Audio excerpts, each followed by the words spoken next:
Welcome, everybody. Hope you're making the most of PRC. Some very exciting sessions here and some cool networking opportunities. Well, before I launch our discussion, let me take a moment to also acknowledge our session partner for today, Palacio Mall, Lucknow by Phoenix Mills. Let's take a look at the short film for them.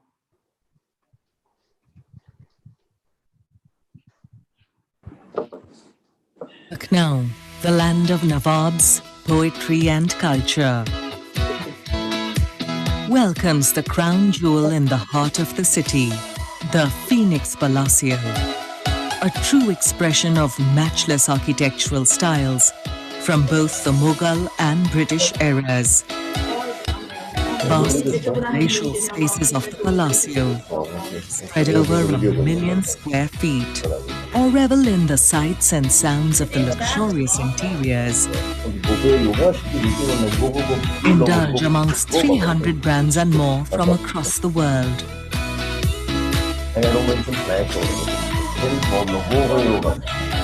Each store and each floor a small palace in its own right.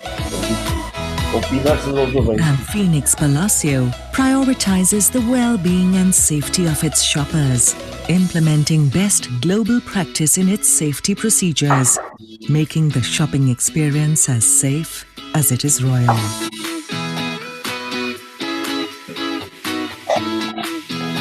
The Phoenix Palacio is not just state-of-the-art, but art itself. A tribute to the modern spirit that is still rooted in the vibrant, luxurious legacy of Lucknow. It is a shopping experience fit for Nawabs.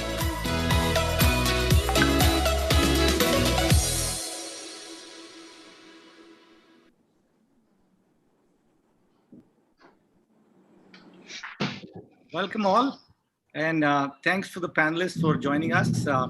It's a sundowner, so just to start with, we need to begin with our own little cheers. So whoever is holding a glass, cheers. Cheers. Cheers. Cheers. Cheers. Cheers. Just as a disclaimer, which I have to prove that this is a Heineken 0.0. It's a zero alcohol beer. It's absolutely a waste of time because if you've got zero alcohol in a beer, I don't know what you do with it. But in any case, that's what we're promoting right now. I also have, just as another competition, a Budweiser 0.0. So I'll be sane for the next 2 hours. Your moderator for today, Rahul Singh, CEO, founder for the Beer Cafe. Okay, so guess what's the most negative word of 2020? Anybody? Don't tell me it's only COVID you're talking about. The most negative word of 2020 is positive. So let's begin with a positive note. We need to inspire all the budding entrepreneurs. You know, the stalwarts of the industry, the legends of the industry are on this panel.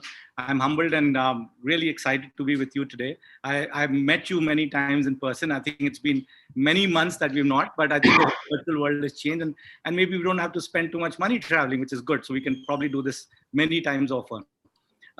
What I'm going to do is this whole session is about 2 hours. So we're going to take it easy, go with our own pace, let the audience and let the delegates, go through a little bit of your personal background. And then we go into obviously the more burning question about what your COVID lessons are. And then the session topic, which basically says, how do we all put together, kickstart the F&B consumption? And the word there is consumption. We're in the F&B industry, but the word is consumption. If we do not have consumption which kickstarts, I think our sector will take much more longer to come back on its feet. So happy hours. Let's begin. I'm going to start with introducing one by one alphabetically. That's easier. And then I'm going to put a little personal question on you so that you can then get a little loosened up and be able to kind of connect with the panelists here as well as the audience. This is one of the only times when you can't see the people or the delegates or the audience while you're on a stage. So right now the stage is kind of virtual. You don't see who's looking at you, but just look into the camera and talk as if you're talking to them. So we'll start with Abhiraj Singh Kohli, managing partner of Gourmet Brothers. He has Grandma's Cafe. He's got MRP, the Roll Company, and at the legacy of Pritam Da Dhaba in Mumbai.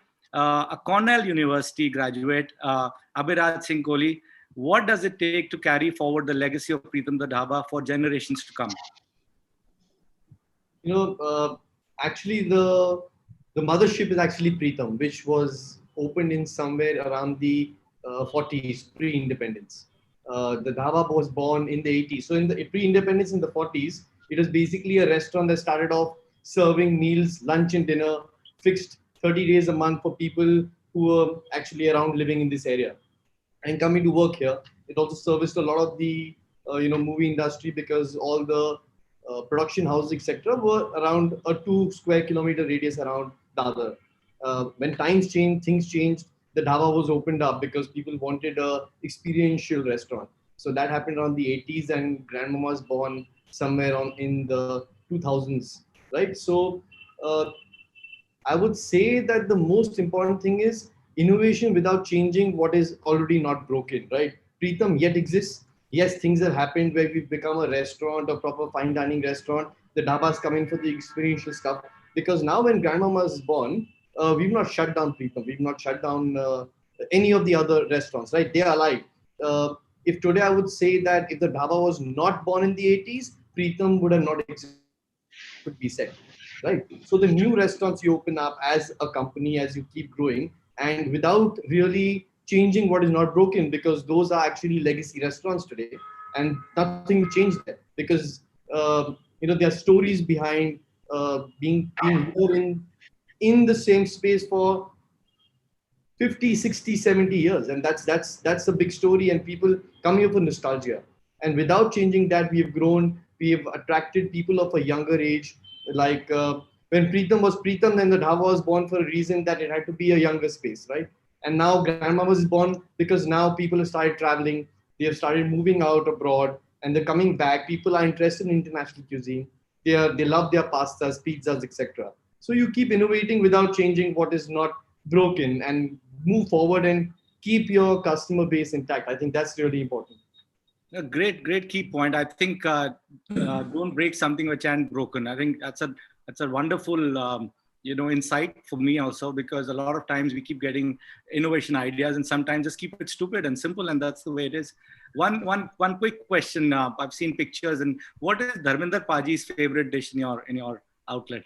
No, he used to come here when he was one of the people who used to pay money for 30 days a month. He used to come here for his lunch and dinner. Wow. Yeah, that's the story, right? He used to come here years and years for because there was a studio right here in Parel. There was one in Dadar. The movies were shot here, and he used to be here all the time. And of course, then my dad got into movie production. My granddad got into movie production and started making movies, and that's the reason why he was here. And he basically, this was one of the few restaurants that served typical North Indian food in the 40s and 50s and 60s, which was not there anywhere else. Wow. Awesome. Great. We move to Shri Anurag Katiyarji. I'm honored, first and foremost, just to let you know, this is not an NRI forum, but as one of the trustees and torchbearers and a volunteer and a worker, I have to say this is one of the rarest of opportunities. We have 5 NRI presidents on this panel right now, 4 exes and 1 present. Vikram sir, Samir, Riyazji, Rahul, myself, and Anuragji. It's unbelievable. We've got 5 NRI presidents right now on this forum. So whoever is looking at us right now as delegates and audience, guys, this is a lot that you will be able to get out of this amount of experience.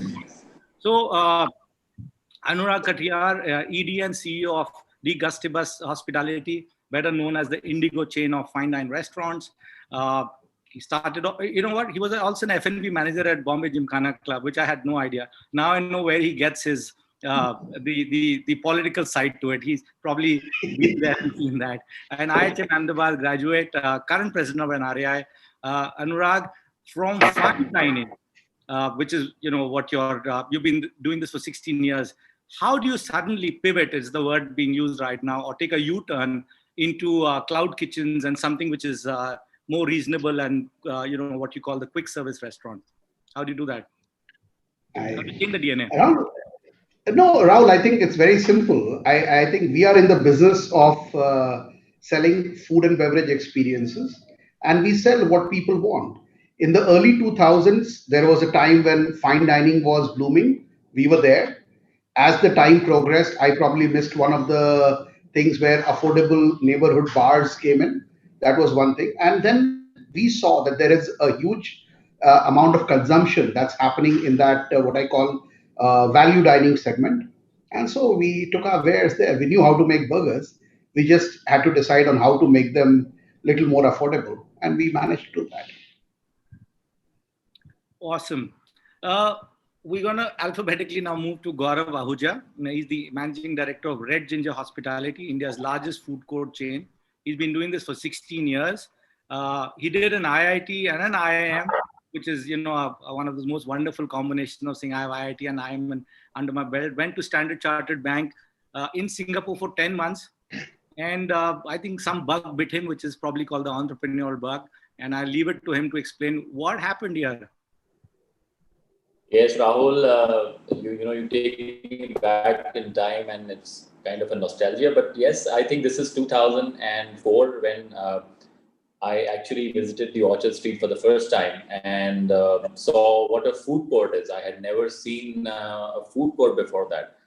And, these are times when back in Lucknow, while I was finishing my MBA, I really missed having a beer cafe over there. We just had those typical conventional bars to go to. So when I visited these food courts, so that's where this bug actually bit me. And I thought that India is now getting ready with a lot of malls and multiplexes. And there has to be, a change. And there has to be a change in the way we present the food to people. And food courts definitely was a concept which was taking the world by storm. So I thought, let's get it back home in India. So I quit my job, though entrepreneurship was not a very glamorous word at that time. People raised eyebrows and, they were like, agar naukri chodni thi, then why did you actually, finish your IIM? But yes, I was very, very happy and I thought it's time to go back and that's how we started. And we actually brought in the concept of multiple food brands in a food court, but with a common kitchen at the back. So that's how we actually kind of brought in a change in the food court. And I think with the passage of time, then we actually ventured into aviation hospitality in a decent way. And I think as all of our journeys as entrepreneurs are, we always have faced a lot of roadblocks in the past. And I remember categorically the Lehman Brothers crisis, where the entire world was taken by a storm. But I do remember very categorically that the best leases I've signed was in the year following the crisis. So that is a big hope this time as well. Let's see what happens. Awesome. We move to Gautam Gupta, another IIT and IIM. And ये क्या हो रहा है मेरे को समझ में नहीं आ रहा आज. But another IIT and IIM out there doing food businesses. He's the CEO of Paradise Food Court Private Limited, which is popularly the Paradise Biryani. He's been there for 4 years. Before that, he worked as an EIR. For people who don't know, that stands for an entrepreneur on residence with Samara Capital. Did the transition for Sapphire Foods, which is the yums business in India. Extremely difficult transition because required so much of consolidation and transition. He was also a CEO of Guardian Life Care, and Guardian Life Care founder is actually my mentor, Ashutosh. So a common factor there. Gautam, Paradise Biryani, legacy, everybody knows about it. And, you go to Hyderabad and you always talk about it. And I know that you ventured outside Hyderabad and you've opened many outlets across. I do have one very close to where I live in Gurugram or Gurgaon. What is your take on something which is from a particular city and known for that, and then you go and take it into a nationwide chain? What would be your experience there? Does it make sense, or should one just remain where you are? Or is it necessary to be a national chain of something which is very good in some places?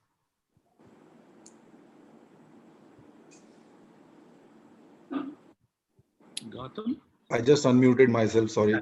So I think the question is great, and we sort of answer this question all the time. I think it all depends on the size of the opportunity. So I'm sure all of us know that, let's say, these delivery platforms like Swiggy and Zomato, biryani is something which is the most popular dish which is ordered.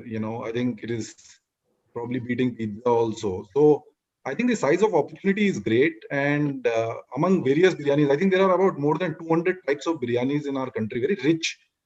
As they say that every 150 kilometers, the type of biryani which people have changes.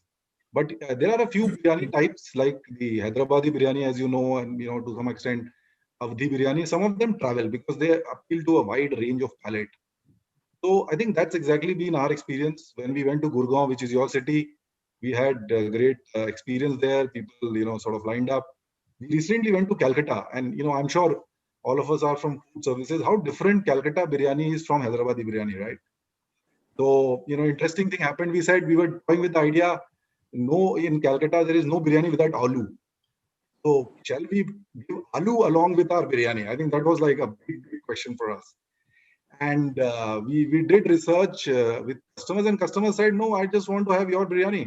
Don't change yourself. Just be what you are, because I'm going to love my Calcutta biryani, but at the same time, I'm going to want to come to paradise and enjoy the Hyderabadi biryani. I think size of the opportunity will tell you whether you want to scale up. I think the size of opportunity for us is huge. Secondly, I think the success factor is really whether you are consistent. I'm a little conservative in that sense. I think you have to be true to what you are, what you make best. So we are, we had this question saying, are we a biryani player or are we a Hyderabadi biryani player? And we say very proudly that we are a Hyderabadi biryani player, and we can take this brand to many cities in the country and maybe internationally also. So that's my short learning on this. Gautam, tell me, so you literally, you are the number one biryani brand. I would say everybody knows, Paradise is a biryani. How come, new kids in town come in, completely do something around, and they become a unicorn around creating a biryani which has never been cooked in a proper restaurant? It's actually coming out of a dark cloud kitchen, and it's all a story around 3,000 years old of recipe. How does that? Why couldn't Paradise Biryani do that too? So I think it's not about why could Paradise Biryani not do it. I think we are very much there. One thing which is very close to our heart. So scalability and automation go together, right? Most of these brands which have really scaled up, some of the multinational brands we have seen in QSR, they scaled up through automation, right? But Indian food has a great challenge. You have to remain authentic, and authenticity and automation usually doesn't go together. I think we have the stalwarts of food industry here. They will tell me Indian cuisine, authenticity, and automation. But I think we have taken our time. I think we wanted to make sure that so it was very easy to serve an average or above average biryani through automation across the country. But we said that Paradise is not about an average or above average biryani. It is about authentic biryani. So when we marry authenticity along with automation and standardization, I think that's the journey. At least personally, I have traveled over the last 4-5 years here, and we feel very confident that our new model stores, some of those which have come up in Calcutta, are really looking good, and a lot of people are really enjoying that biryani. So I think again, staying true to what you are takes time, but ultimately the product is the winner. The product has to be the winner. Awesome. Thank you, Gautam. Thank you so much for that piece of advice. We move to Shri Kabir Advani, managing partner of Barcos. Kabirji has also been one of the oldest MC members for NRI, ex-VP. And also I'm proud that he's an alumni of my school, Mayo College in Ajmer, a great golfer, owns more than 30 restaurants under the brand name Barcos across north of India, a place where we've all been, whoever's been in the north of India, especially in Delhi. I busted all my dating money at Barcos in Connaught Place, so I definitely have a lot of memories. Kabir, Barcos, which is known for what you do in Oriental cuisine. I'll take off the word Chinese for the time being. It's a sensitive word. So an Oriental or Pan-Asian cuisine, Barcos, it can be a national brand, can be everywhere across India, because I think after if you have an Indian food in whatever context, then you have biryanis to that matter. And then there is a guy coming up ahead called Momos. But when it comes to, a Pan-Asian or Oriental or a brand like that, why couldn't you be the brand for India? What stopped you from going outside your comfort zone?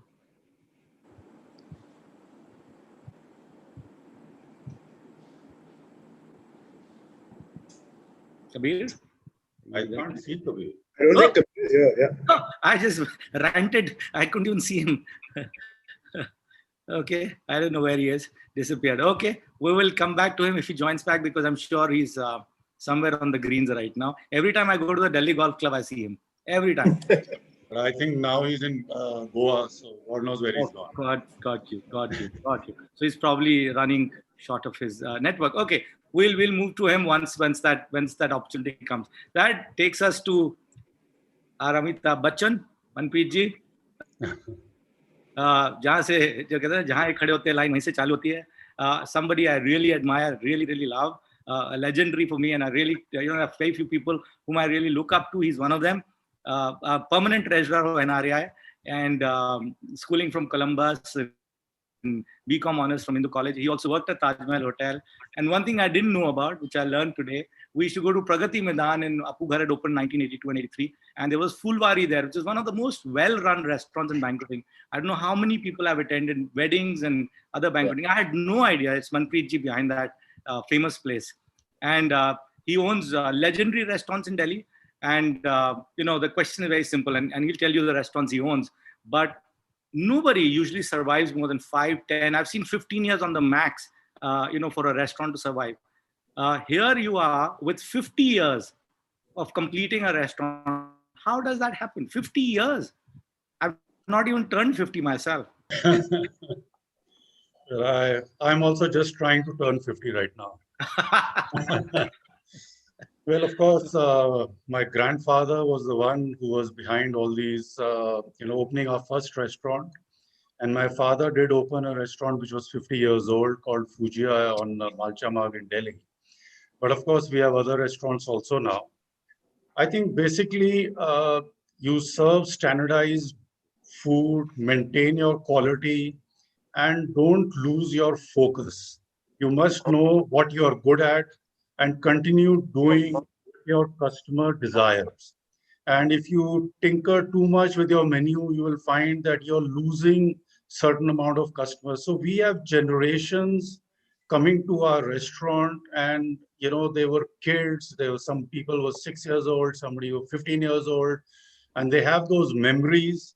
Some people come and talk to me and they say, I had my first date here in your restaurant, and I met my girlfriend here for the first time, and now I'm married to her.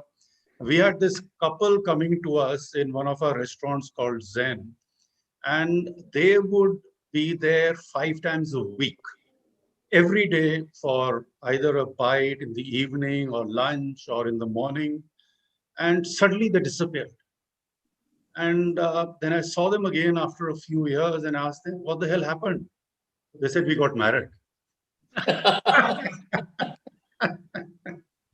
So I said that doesn't mean that you stop coming to us. So unfortunately, the guy was from Gurgaon. He used to make the special effort coming to Delhi to meet his girlfriend. And now both of them were in Gurgaon. So that was the end of that story. Yeah. So I think we are, giving the same food which we were doing many decades ago. And people are happy to come back to that taste each time. And I must share with you that we have our head chef today in some of our restaurants joined us, like what we used to call them at that time, a masalchi, which is the lowest grade of anybody working in the kitchen. Right now, he's the head chef. So the same menu, the same dish is being prepared in the same way. And if I tell him to prepare something other than what is in our menu, he can't do it, because he's born and brought up with that thing. So I think, yes, we have our staff which have been working with us for a very long time. We look after them, so we retain them. And, we own our properties, so we don't really have to pay rent, which is one of the main problems which we are facing right now. So that helps. So that's why we are still around. Awesome, sir. And you are one of the few people I would say I've met who also eats lunch at his own restaurant every day. I eat food 5 to 6 days in my restaurant. Yes. That's unbelievable. And I order from the menu. Food is not made for me specially. Wow. Unbelievable. That's unbelievable. Okay. So we're going to move, I think, Kabir, can you hear me? Can you see me? Yes, you can. Yeah. Hi. Sorry, I lost. What city are you in, sir? I'm Goa right now. Oh, you're not in a state. You're in a state of mind. So I had introduced you. I'm going to redo that. So apologies. You'll have to listen to the same rant. Kabir Advani, 30 restaurants in north of India with a brand name called Burkos, ex-VP of NRI, one of the oldest MC members, a proud alumni of my school in Ajmer. Kabirji, everybody knows about Burkos. At least in the north of India, we've all been there for many years. It's pan-Asian. It's food which is, almost a national, cuisine now. The Oriental oblique pan-Asian food. Why would you not take this nationwide? What stops you from taking it nationwide? Or are you very, very comfortable in the zone that you are in? I guess, yes, quite comfortable where we are. And I think Delhi and North itself has got so much potential right now. So I think our focus right now is here only. And once we can leverage this fully, then we shall look at anything else. Okay, so that's as quick as a starter. Yeah. Okay, we'll come back to you then. Moving on to Monish Gujral, chairman of Moti Mahal Group. Need to know an introduction. Food writer, cookbook author, an IHM Delhi schooled in modern school. Monish is a legend of our industry, and the brand that he represents, everybody knows about. I would think it's the largest Indian brand in India, and the number of outlets, if I'm not wrong, in terms of number of point of sales at least. Monish, one peculiar question. You can talk about yourself on your own, but one thing I keep every time I talk to somebody and he says, this is where butter chicken and this is where dal makhani was invented. So could you just, take off that myth for us, A? Secondly, as per you, and it can't be a Moti Mahal, okay? As per you, which is the best butter chicken and dal makhani you've eaten outside your own? Okay. So thank you for introducing me. We are 100 years old this year. We started in 1920. Wow. So so big celebrations were in place in 2020, but we are deferring it, counting at 0 year, going it next year. Otherwise, a lot of planning were done for getting the celebrations big way. And of course, as the story goes, the restaurant was set up by my grandfather in 1920 in Peshawar, where he started, like Pinky said, Masalchi, at the lowest ladder of the restaurant, because when he started, he was offered at a young age and he started there, and eventually it was called a Mukhe Ka Dhaba, and then he converted into Moti Mahal after he took over it from him. And it's there where he started the tandoori chicken. So the tale of butter chicken is actually a tale of two chickens. First was the chicken tandoori, which he invented, and then what used to happen, which he told me, and it's recorded in the history with a lot of government awards and the national award he got because of introduction and his role in hospitality, is that those days the absence of refrigeration would lead to drying up of the meats hanging by the tandoors. So he had to invent some gravy so that they could be succulent and be serviceable.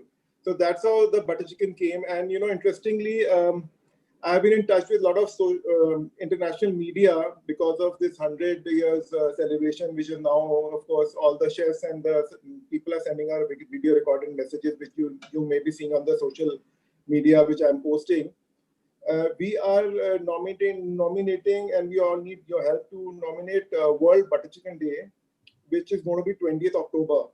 So we are going to be hashtagging and doing all those things. So basically, the butter chicken this is the story how the butter chicken came, and of course, now the question is which butter chicken I like. It is an offshoot of Moti Mahal. What happened that one of my father's cousin was one of our GMs and Moti Mahal Daryaganj, and which and then he parted ways and opened his restaurant called Mughal Mahal. So he improvised a little bit and he added cashew gravy. So that is one of the best butter chickens outside Moti Mahal like of Mughal Mahal. Where is this outpost? This this was, I think, this started in near Karol Bagh. Where you don't know where the Siddharth Hotel near Patel Nagar, near Siddharth, behind Patel. I think Rajendra Place. Rajendra Place.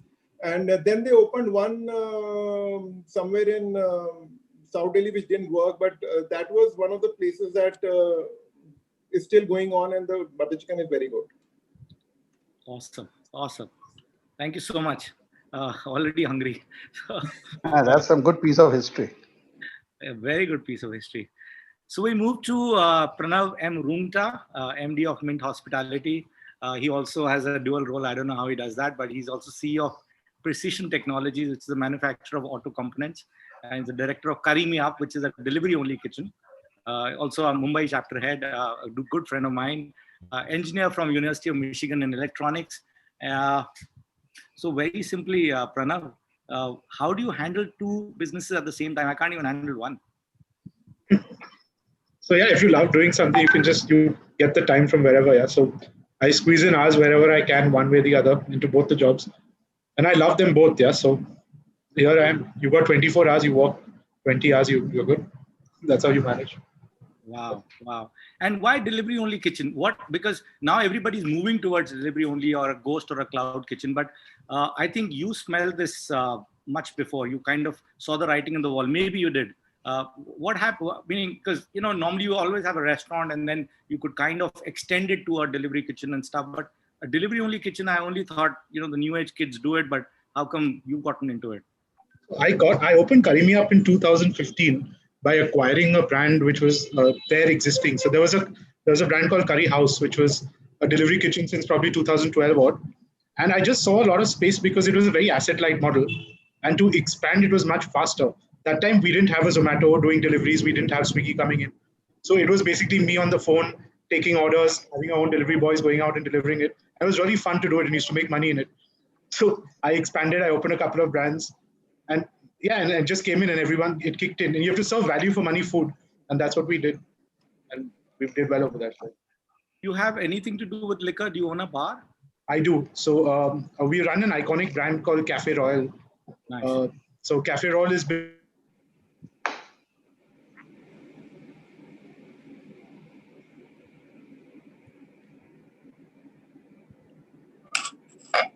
I think we lost you.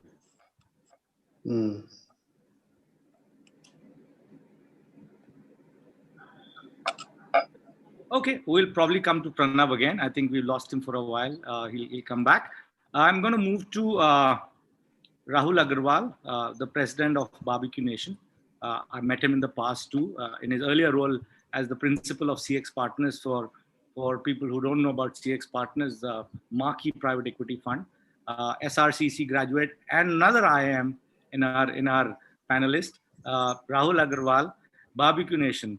You can avoid answering if you feel like because of certain reasons, but we've been waiting for you to list. This is one listing I've been personally waiting for because in India needs more listing stories. We need restaurant chains to list. We do have, Ajay Kaul could not join us. Otherwise, we would have also heard not only his story and how he listed India's most fascinating company called Jubilant Foodworks. You probably even heard Amit Jatia do his bit, which is a reverse merge with Hardcastle and then CCD.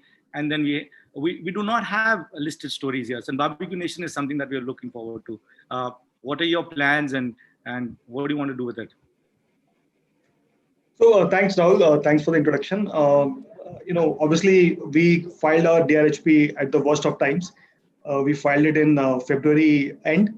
And for our business, this was the second filing due to whatever constraint at the shareholder levels. We could not finish our IPO at the first instance. And in the second instance, you file in February, you start meeting investors, and then you hit with COVID. And then suddenly, when you are harping about about a business which does very close to 1,000 crore annual revenue, and you go and say that, okay, I'm zero right now in the month of April and May, right? So the focus obviously has shifted. There was no question of also investors talking to you in terms of even listening to a story. And like you rightly said, we are one of the most affected brands. So our focus was let's rebuild it now right from beginning. And I think by the end of September we have done a decent job. Almost 80% of 75% of outlets are operational, and dine-in and delivery is both doing good. So the focus now is how do you reshape your quarter three, and we still have 6 months before the SEBI card is valid. So once your quarter three is in shape, you go back to those investors and start building a book.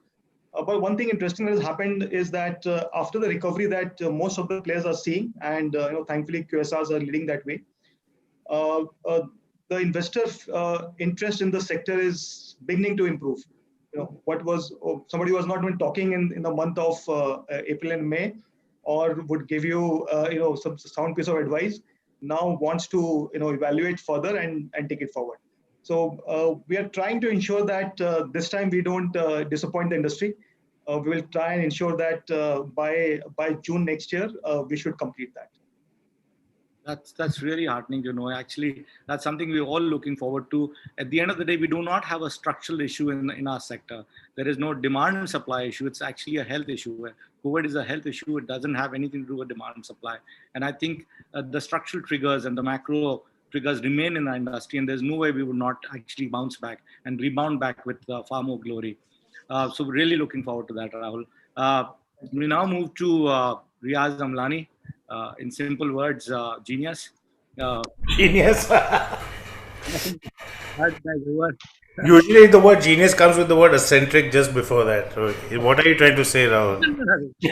Our trustee of NRI right now, MD of Impresario Entertainment Hospitality, known for his uncanny ability to put unusual and novel experiences in all his ventures. His award gallery needs a room or a hall now. But if there's anybody, not just because he's awake at 3 a.m. on the morning, but if I have a 3 a.m. problem, he's the one I'll definitely call. One, he'll be awake, and the other, he'll solve it. So Riaz, everybody knows about you and you know what you've done. A very simple question. One of your marquee brands right now is called Social, and social distancing is in itself an oxymoron. How do you become antisocial? Yeah, I think we've been the butt of most jokes recently. Yeah, we've actually appropriated that. We've actually in our public, we've said social, the best place for social distancing jokes. We have now we've actually come up with concepts, and in our designs we've come up with ideas, and we said social with distancing. And actually, the whole game is actually about physical distancing. It's not about social distancing. Social distancing means just staying away from your friends, but physical distancing should have been the word. But unfortunately, it's been social distancing, and they say there's no such thing as bad publicity. So we are appropriated and making the most out of it. We've actually, in our new outlets which we've just launched in Elante and in Dwarka Mall, which has just opened actually 1 hour ago, we have incorporated all the learnings that we've had over the last 6-7 months to create safe experiences for our customers. And social actually allows us to do these little wacky little capsules, little spheres that people can enjoy themselves and be social with some degree of distancing. Awesome. That was 18 times you mentioned social, so thank you very much for that. Moving on to the youngest, I think the youngest, if I may say, a very dear friend of mine, who probably is half my age, but calls me tu and tum. His name is Sagar Daryani. I love him. Co-founder of Wow Momo, also Kolkata chapter head for NRI, done wonders in that city. Has every knowledge, and I think one of the few people I've met. I think in the maximum energy per square inch in his body. This man can do anything, anytime. No IIT, no IIM, and he's created a homegrown brand which we are also proud of. I met him exactly 5 years back. I remember, and he was going into his Series A. We discussed a lot, and we continue discussing. Every time we need to kind of exchange ideas. Sagar is the go-to man. Sagar, how can you do this? How does this happen? Like, I don't know, it's magic. I have magicians like Rahul bro around me all the time, right? Just pick up the phone and call if I need to brainstorm. So, I mean, thank you to all of you. I mean, there are so many in this panel who've been amazing well-wishers, right from Riaz to Anurag sir to Ajay Kaul, who's not here, to Rahul, to Samir sir. I mean, forgive me if I'm missing out on some names, but you guys have been people whom I've looked up to. I've wanted to be like a Riaz, wanted to be like a Rahul when I met him. Raise funds, grow. But yeah, I think I'm blessed. The journey has been like a Bollywood blockbuster, to be honest. And it's all wow, whether you add a Momo to it or you add a China to it. Although it's not the right time to call China wow. just the way it's not the right time to sell the Corona beer, I'm sure, at Beer Cafe. But yeah, the going's good. Yeah, 11 and a half years, were in profits, and suddenly comes April 2020 when the tables turn and they continue to rotate. So I think the last 6 months have, we had to lay off 400 employees in the first week of September. So it's been tough. It's been emotionally very, very challenging.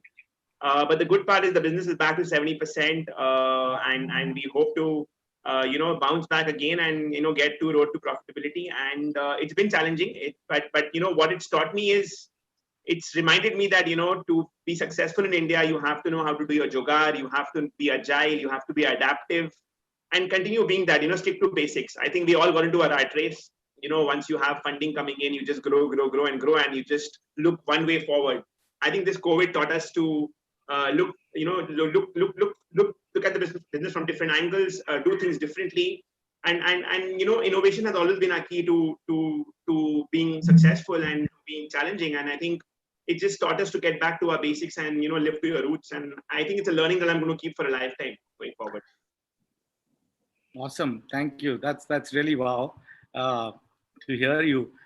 We move to Samir Kukreja, founder and CEO of Tasania Hospitality, past trustee and president of NRI. I am a lot because of Samir, because he brought me into the NRI as a volunteer and gave me the wings that I have today. Really a person who has almost every possible knowledge that our industry needs. He's also been the president at Zomato Base, which a lot of people probably don't know. He was the CEO and MD of Nirula's, has also run his own investment firm, when he went to Nirula's, headed Mars Hotel and Restaurants, was also a BD manager with Yum, dual school alumni, St. Stephen's, and another Cornell University. Cornell University, Abhiraj is also from Cornell, so you got two alumni of Cornell University, extremely proud university for hospitality students. Simply, Samir, the government of India finally creates a Ministry of Restaurants. There are 51 ministries in India, and we don't have one for the restaurants, which is 2% of India's GDP, 7.5 million employees and stuff, contributes so much, but we don't have. Just to let you know, we have a Ministry of Ayush, we have a Ministry of Earth Sciences. I've been able to not figure out what it does. There's a Ministry of Jal Shakti, but we do not have a Ministry for Restaurants. So let's say this is the 52nd ministry in India. It's called the Ministry of Restaurants, and you become the first ever minister. What will your 100 days look like? Sure. And thanks for giving me a heads up on this question, because it's not an easy one to answer on the go. Firstly, input tax credit for the restaurant industry, pushed through with the finance ministry. Okay, number one. Number two, introduce an eat out scheme, like has been done by the British government. I think it was a huge success in many ways, spurring consumption. Government pays 50% of invoices, maybe up to maximum of 1,000 or 1,500 rupees. Monday to Wednesday, weekdays do it for 1 month. It spurred the industry in many ways and restaurants to come up with their own innovative schemes after that in India. Unfortunately, as a central ministry, I don't think you can do much for licensing because it's state-led and you can't. However, maybe through the Ministry of Finance, I think a big challenge is going to be going ahead financing and trying to push a separate type of financing without debt, without hard asset collateral of land, which is a challenge for most restaurateurs, at favorable interest rates. So I think once it becomes recognized and getting, I think the fourth thing is getting restaurants recognized within the government ecosystem, the contributions, the employment, the downside benefits that we give. So I think those would be part of 4 or 5 initiatives that I would take in 100 days.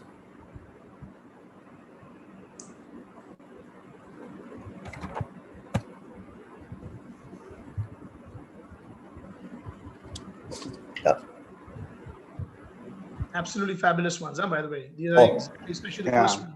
Thanks, Anurag. Thanks, Anurag. Samir for restaurant minister. My vote goes for him too. No politics, guys. Thank you. Let the ministry get created and we'll give the ideas. No, definitely. You've been a predecessor to us all, Samir. You've built NRAI, and you've given it the legs and wings. As God, we're all deeply grateful to you. Thank you. Thank you. Absolutely. Appreciate that, guys. Thank you. From one predecessor to another predecessor, Shri Vikram Bakshi, who was the president before Samir for the NRAI, currently the CEO and MD of Ascot Hospitality, most famous ex-MD of McDonald's joint venture in north and east of India. First of all, are you enjoying your sabbatical, sir, or are you refiring or retiring? No way in hell am I retiring. I mean, the best way I can describe it, I'm actually refocusing, recentering, and trying to walk the straight line. Very difficult sometimes. But then you have to cut down on alcohol to walk on the center line, sir. Don't worry about the alcohol bit. It makes me walk straighter than normally. So for people who don't know, and he can do this right now, and we don't want him to do it, but he can actually beat anybody in a push-up challenge. Anybody, anybody. That's unbelievable energy that he has. And sir, we heard this, that you probably actually want to come back to the burger business. Would you like to do that? Well, I haven't taken any decisions right now, and I think this is the time not to take new decisions. The time to understand where you are. Like I said, refocus, recenter, keep on a straight line for the time being. What will I do a few years from now? Nobody knows. What excites me? Again, I'm not ready to give out that secret. Gotcha. Okay, as long as you don't remarry, it's a good enough. Rahul, please, you can't say that. My wife is out right now. Yeah, she's out on a walk. So, moving to our Z, from A to Z, Zo, my dear friend, Zorawar Kalra, a prince of Indian cuisine, an alumni of Bentley, now owns more Bentleys than all of us. Not true. Not true. I'm talking about Bentley cars, little ones. Yeah, I have. Yeah. So, Bentley cars. Yeah. So Zorawar, there are very few of us, and you've done this, who's gone outside the shores of this large country. You have, I think, 6 or 7 country presence now. So looking at that point of view, we are all in this well, and you can also see a larger picture. What do you think? What's the big difference here for our listeners in terms of what happens in India and what happens outside? Well, firstly, let me just say that what an ensemble cast, right? I mean, this is the movers and shakers of the industry, people that I look up to, the legendary people, the people that are helping, the restaurant industry get a voice. So all of you guys are incredible, but also incredibly intimidating. So this is an intimidating panel to be on because, it's just so many people that I respect and I adore on this panel. The question that Rahul, you pose is actually very, very pertinent, but also very loaded. So I'm going to avoid any kind of, political side to this. I'm just going to be very clear on, some of the things that I've noticed, especially after reopening in some of these countries. So currently, we're in 7 geographies, and we'll be opening in our 8th geography next month.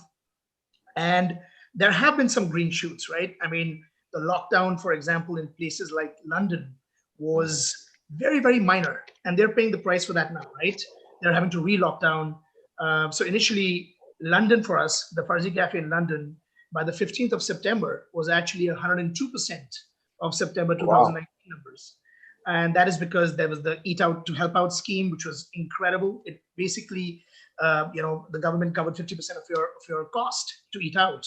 And 50 million people took advantage of that. 500 million pounds were spent on that, and it really kickstarted the economy. An incredible move made by the Chancellor Rishi, who was of Indian origin.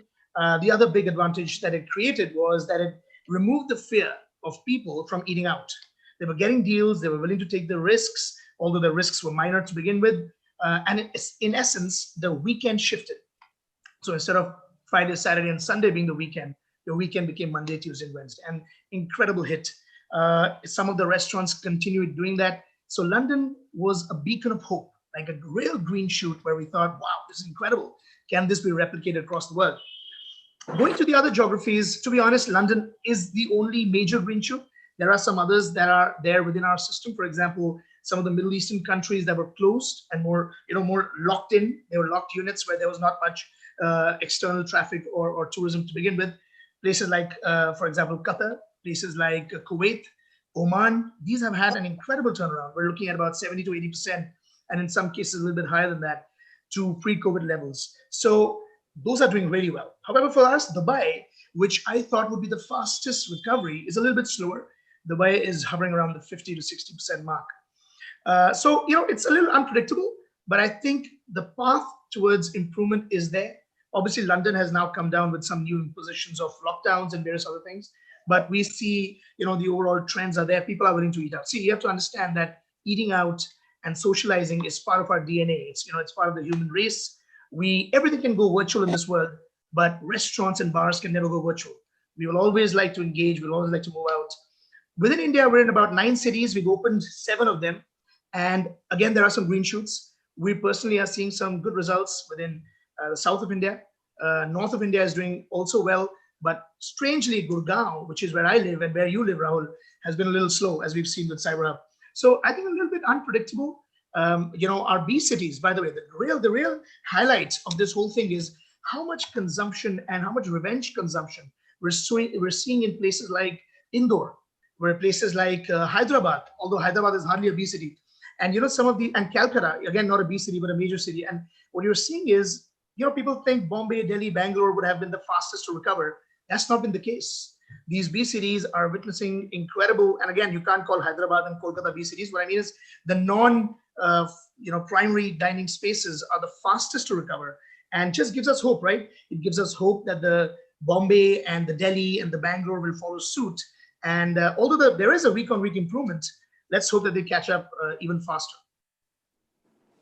Well said. Yeah, that's a pretty rounded and great numbers, because one thing about you, Zorawar, is you're a numbers guy, and I really love that. For that, very few people talk numbers, you do, and very transparently you discuss these numbers, which is really humbling. And you rightly said, like I'll tell you, Punjab opened for us much earlier. Just to give a bit of my story, they decided that you don't need to open a bar. You can serve liquor in a restaurant. And I think that is the most genius idea I've ever seen. Yes. When the government of India, the MHA, banned the restaurants, banned the bars, here came a person who says, the chief minister said, you know what? Yeah, bars are banned, but you can continue serving liquor in restaurants. And I think that opened us Punjab earlier. We opened Punjab in July.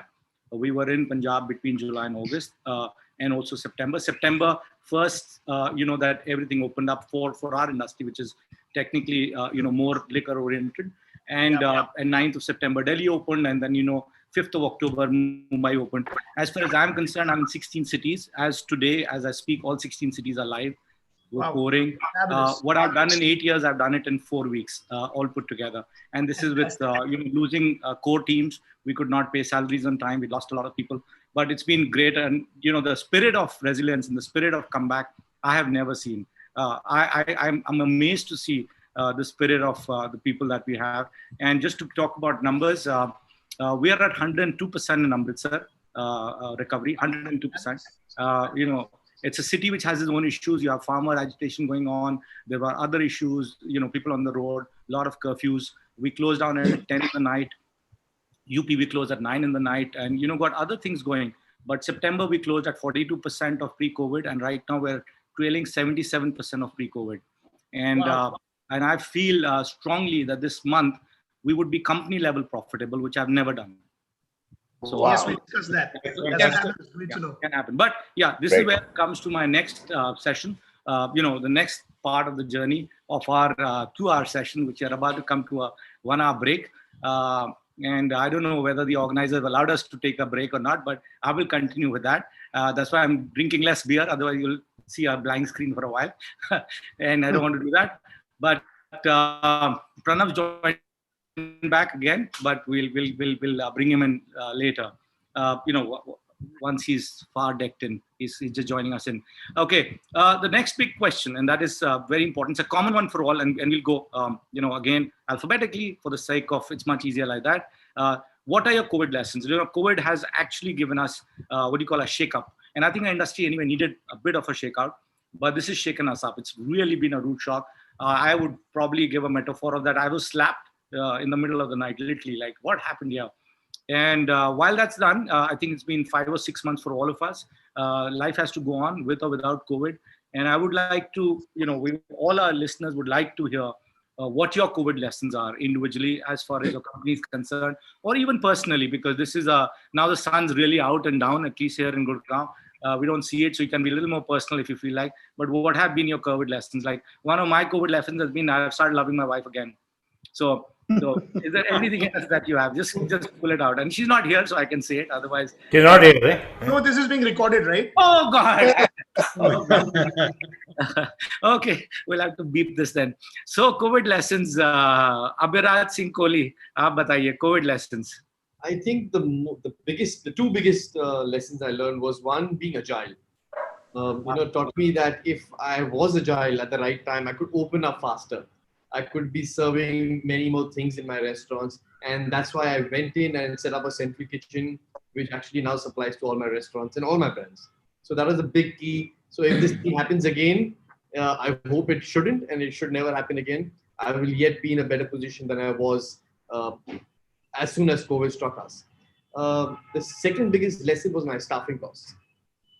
I think we were very, very comfortable just being happy because a person does not cost us as much as it cost us in New York or London or any other country. So we don't take that kind of labor cost seriously. But now I'm probably opening the same restaurant, and I'm actually going to be working at less than 40% of the number of people in my restaurant. That's going to actually make me super profitable. And you don't realize that how many other expenses do you have rather than salaries on the person working for you. And that's come to me like a eureka moment. And I think we're going to be working with very, very few people in our restaurants and actually making it profitable with a lower number of top line, which is going to help me open many more outlets. So these are two biggest takeaways. And third is that I don't have to be at my office every day. And I am going to be at my holiday home 3 days a week, chilling over there, working from there. And then actually on the weekends and busy days, be here in the city. So these are the main takeaway points. You have a Google marker for your holiday home? Come. Let's put it in the chat window. That'll be great for all of us. Okay, so we move to somebody who didn't get COVID lessons. He gives COVID lessons. Anurag Katiyar ji. ये कब हुआ भाई साहब? हमें सिखाया है जीना. अरे sir, देखो हमने तो बस जैक मा से सीखा. अगर आप इस साल जिंदा हैं तो यही बहुत है. यही बड़ी खबर है कि हम सारे जिंदा हैं. Wow. But honestly, I think Jack Ma के पास इतना कुछ भी बोल सकते हैं. तो वही है ना. To bullshit, you need money in the bank. No. So on a serious note, I think there have been quite a few lessons for me. The biggest one of them is perhaps that, in our pursuit for this big growth story that, I think we accumulated lots of flab in our system, lots of unnecessary flab. And I realized that how inefficient we had become, and I have no shame in accepting. Our operating efficiencies were much lower than where they could have been. Number two, COVID has also told us that we need to be a little more conservative with our resource management. You cannot forever be working on where every penny of capital is being put into a new project. You need to conserve something for a rainy day. And I think one lesson that I am going to tell, that I feel I have learned in a very big way, is that, when people talk about pre-COVID and post-COVID numbers, I think they have no correlation. It's a brand new world. What was relevant in the pre-COVID days have no relevance today. You look at your business from ground zero now. This is the potential of the business that I see, and therefore this is my new business model. You cannot look at incremental changes to what you were doing. So these are a few things, and of course, time to be a little conservative and go asset light and low risk in your growth. But these are some of the big learnings I had with the COVID.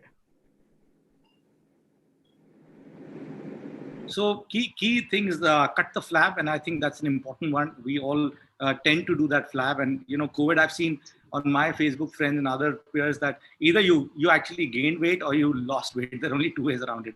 There are few who actually remain there. But yes, cutting the flap in the real terms, in terms of our business efficiency, in terms of how we see the business completely upside down is definitely a great takeaway for all of us. And I think we'll all learn from that. And we're learning from it in any case. That's a great COVID lesson.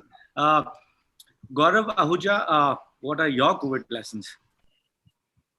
So Rahul, you just mentioned a few minutes back that probably this is going to be one of the first times that you are turning profitable on a company level, right? So I think learning from that, basically there are three lessons. The first one is that we all must strive for leaner organizations, keeping our overheads under control. I think that's one thing which personally I did a mistake when I started up, and you tend to kind of ignore the small yet important expenses, as some of the panelists just pointed out. So that's the first one. And I think times like these actually, give you time to introspect and, cut down on those expenses which are not necessary. Second, I think in difficult times, two things actually kill us. One is the rent, and second is the interest. Now, we don't have control on the rentals. We are not as lucky as some of the panelists here. But yes, I think keeping the financial leverage low, not kind of expanding too much on debt, keeping your debt equity ratio in a controlled way. So fortunately for us, we have been a debt-free company since inception, and we have always stuck to that. Thankfully, so we did not feel the heat on that front. And I think third, personally as well as professionally, all of us have learned that we need to stay positive. I mean, the world never comes to an end. I have been an active equity investor also, and I think this holds across all the equity markets. When everybody is selling, that's the time when you should cautiously start buying. So we all need to stay positive. I think there is an end to this, and we all might put a time. For some of us, it may be 6 months. For some of us, it may be a year. But yes, we'll all come out of this as long as we are able to stay nimble and keep focused on our quality. Yes. Super, Gaurav. That's amazing. And you did mention the debt and equity ratio, because a lot of us have no debt, and some of our really debt loaded. One of the things I've realized about our industry is we're not very, very debt heavy, which a lot many other sectors are, which actually gives you that leeway where you're not under the burden of debt, that if you cannot service the debt, you collapse. I think we can pick up pieces very quickly and go for it. Yes, we have equity, and people have taken equity in our companies for stake. That happens, and that could be anybody. Your mother could have equity in a company, and she's still a stakeholder. You need to address it. But yes, a really valid point for that matter. Gautam Gupta, your COVID lessons. So I'll, again, 3 is a good number. So 3 lessons for me. I think one, on a personal level and philosophical level, take nothing for granted. I think count your blessings. So I think the fact that we are all here and running businesses is a great thing. There 30-40% of restaurants in the unorganized sector are actually getting closed or have got closed. So I think taking nothing for granted and counting your blessings in it's a way to stay positive. Second, I think people mentioned that. I just want to reiterate that I think my big learning has been to be nimble and adapting quickly. I think business model wise, a lot of examples, great examples have been given, cost size. So I think adapting quickly is very critical. And third, I think as leaders, so all of us are also leading businesses. I think one learning which has helped me personally as a leader as well as for the organization is to have self-belief, and also to share this belief with your team. I think it is very critical to keep them positive. So the amount of communication I have done, I think personally in the last 5 months, probably, usually I do not communicate much, but I think the kind of communication which I did and felt good about it, and felt closer to the team and could believe that yes, this time shall also pass. I think that is the third learning which as a leader I thought will remain with me for the rest of my life.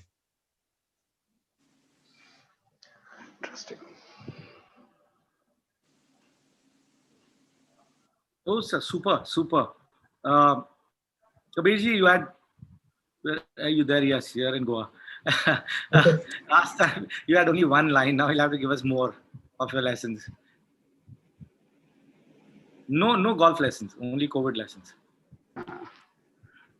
He's a champion golfer, huh? By the way, he's I know. अब एक whole in one का भी मैंने photo देखा था पीछे में, हमारा तो होल ही निकल गया.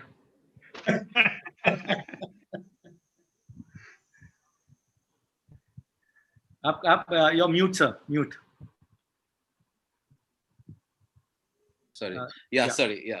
So for me, I guess one of the things is that, of course, like you see, when you run businesses for over a long time, you tend to take things for granted and you become more complacent. And I think that's a clear learning for me. We need to be more efficient. We need to cut. We are working with just too many people, and we need to we've been able to see we can work with less people.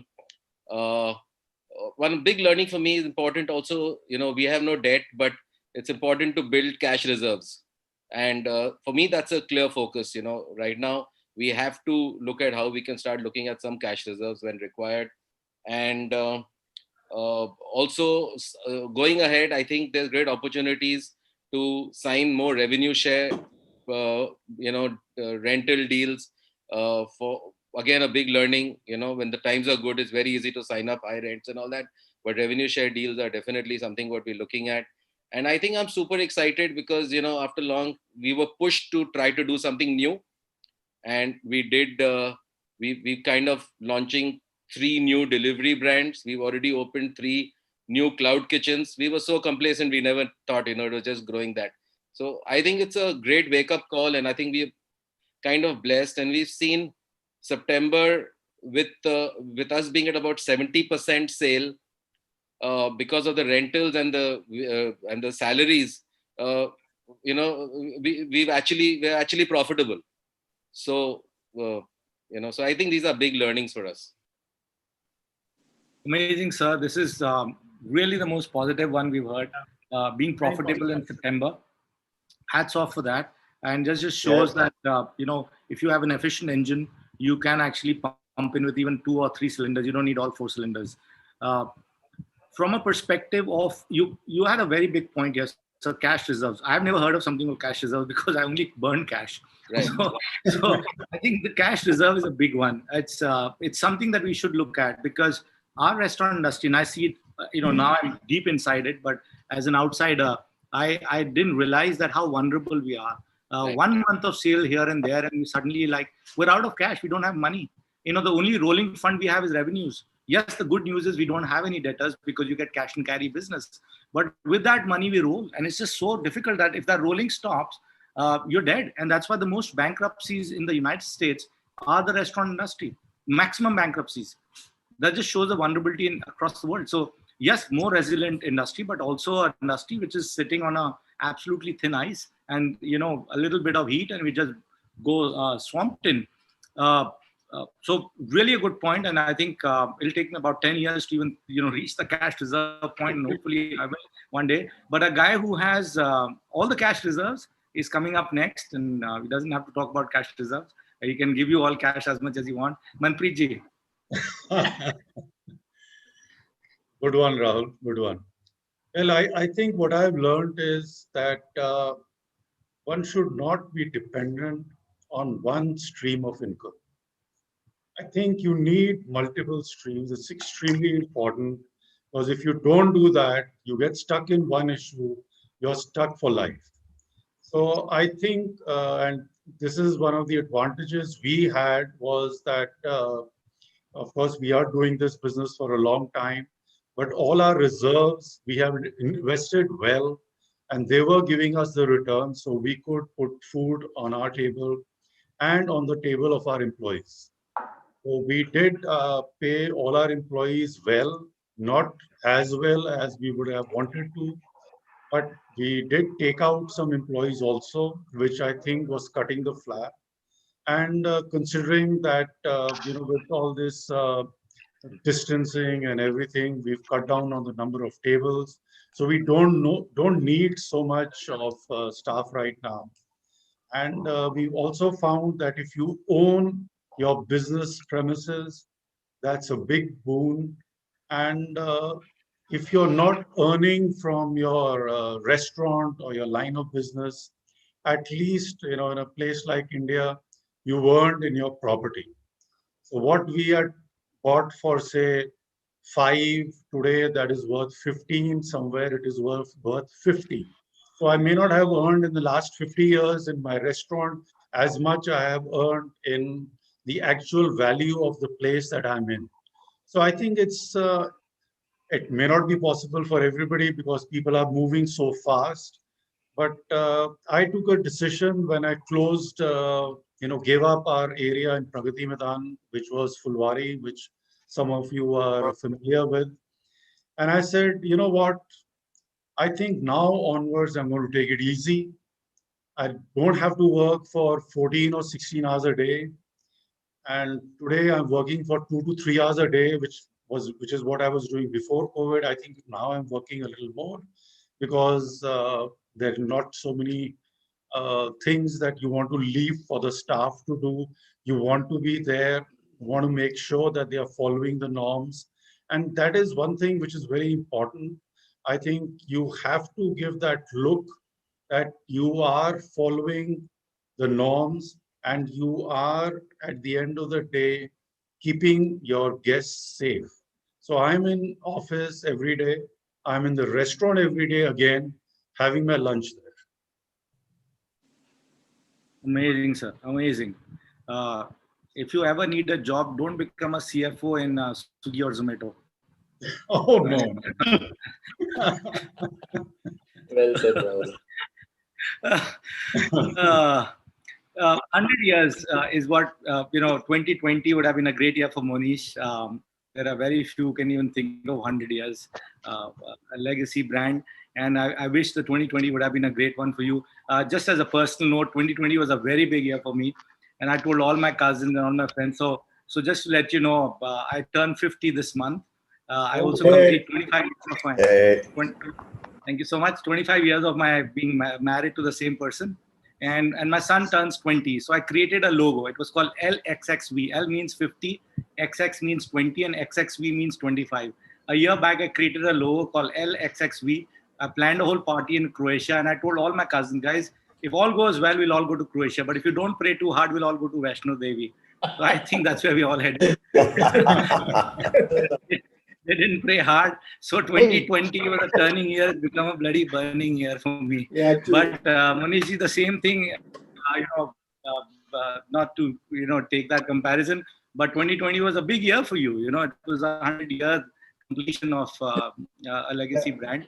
What was your COVID lessons, if you had any? So first of all, before I start off my lesson, I would say the next logo you are planning for me, but my next venture, that you will be planning all those LX, BVB, what you're doing. So next logo will be from you because you're a logo master.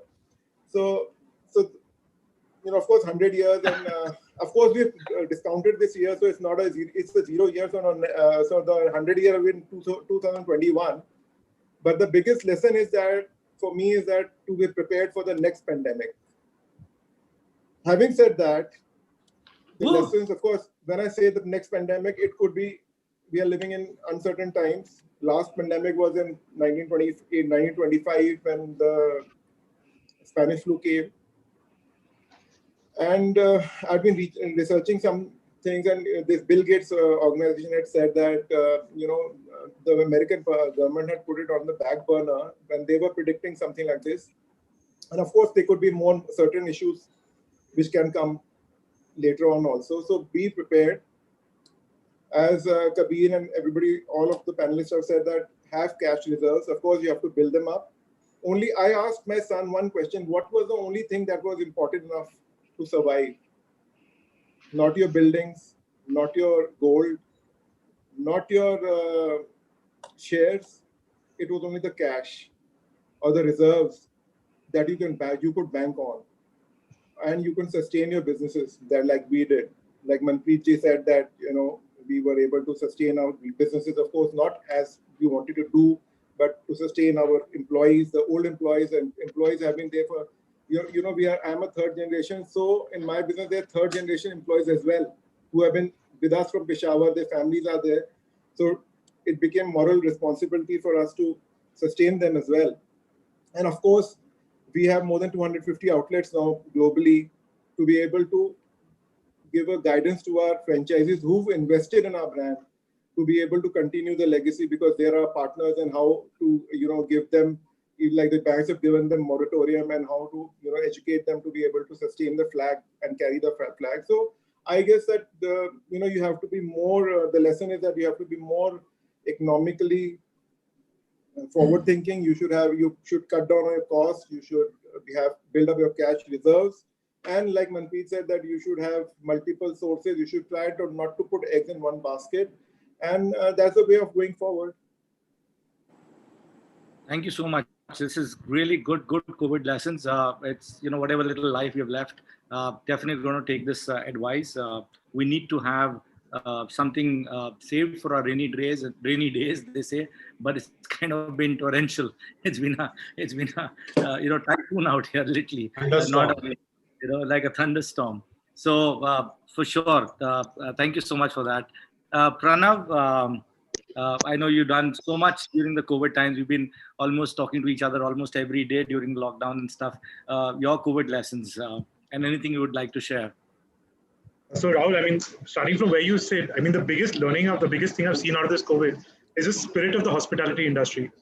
I don't know if a lot of people know this on this group, but even though our industry was shut, we had nothing to do, we had no money, we had no income, but we were supporting lakhs of people a day, especially in Mumbai, Delhi. A lot of restaurateurs stood up.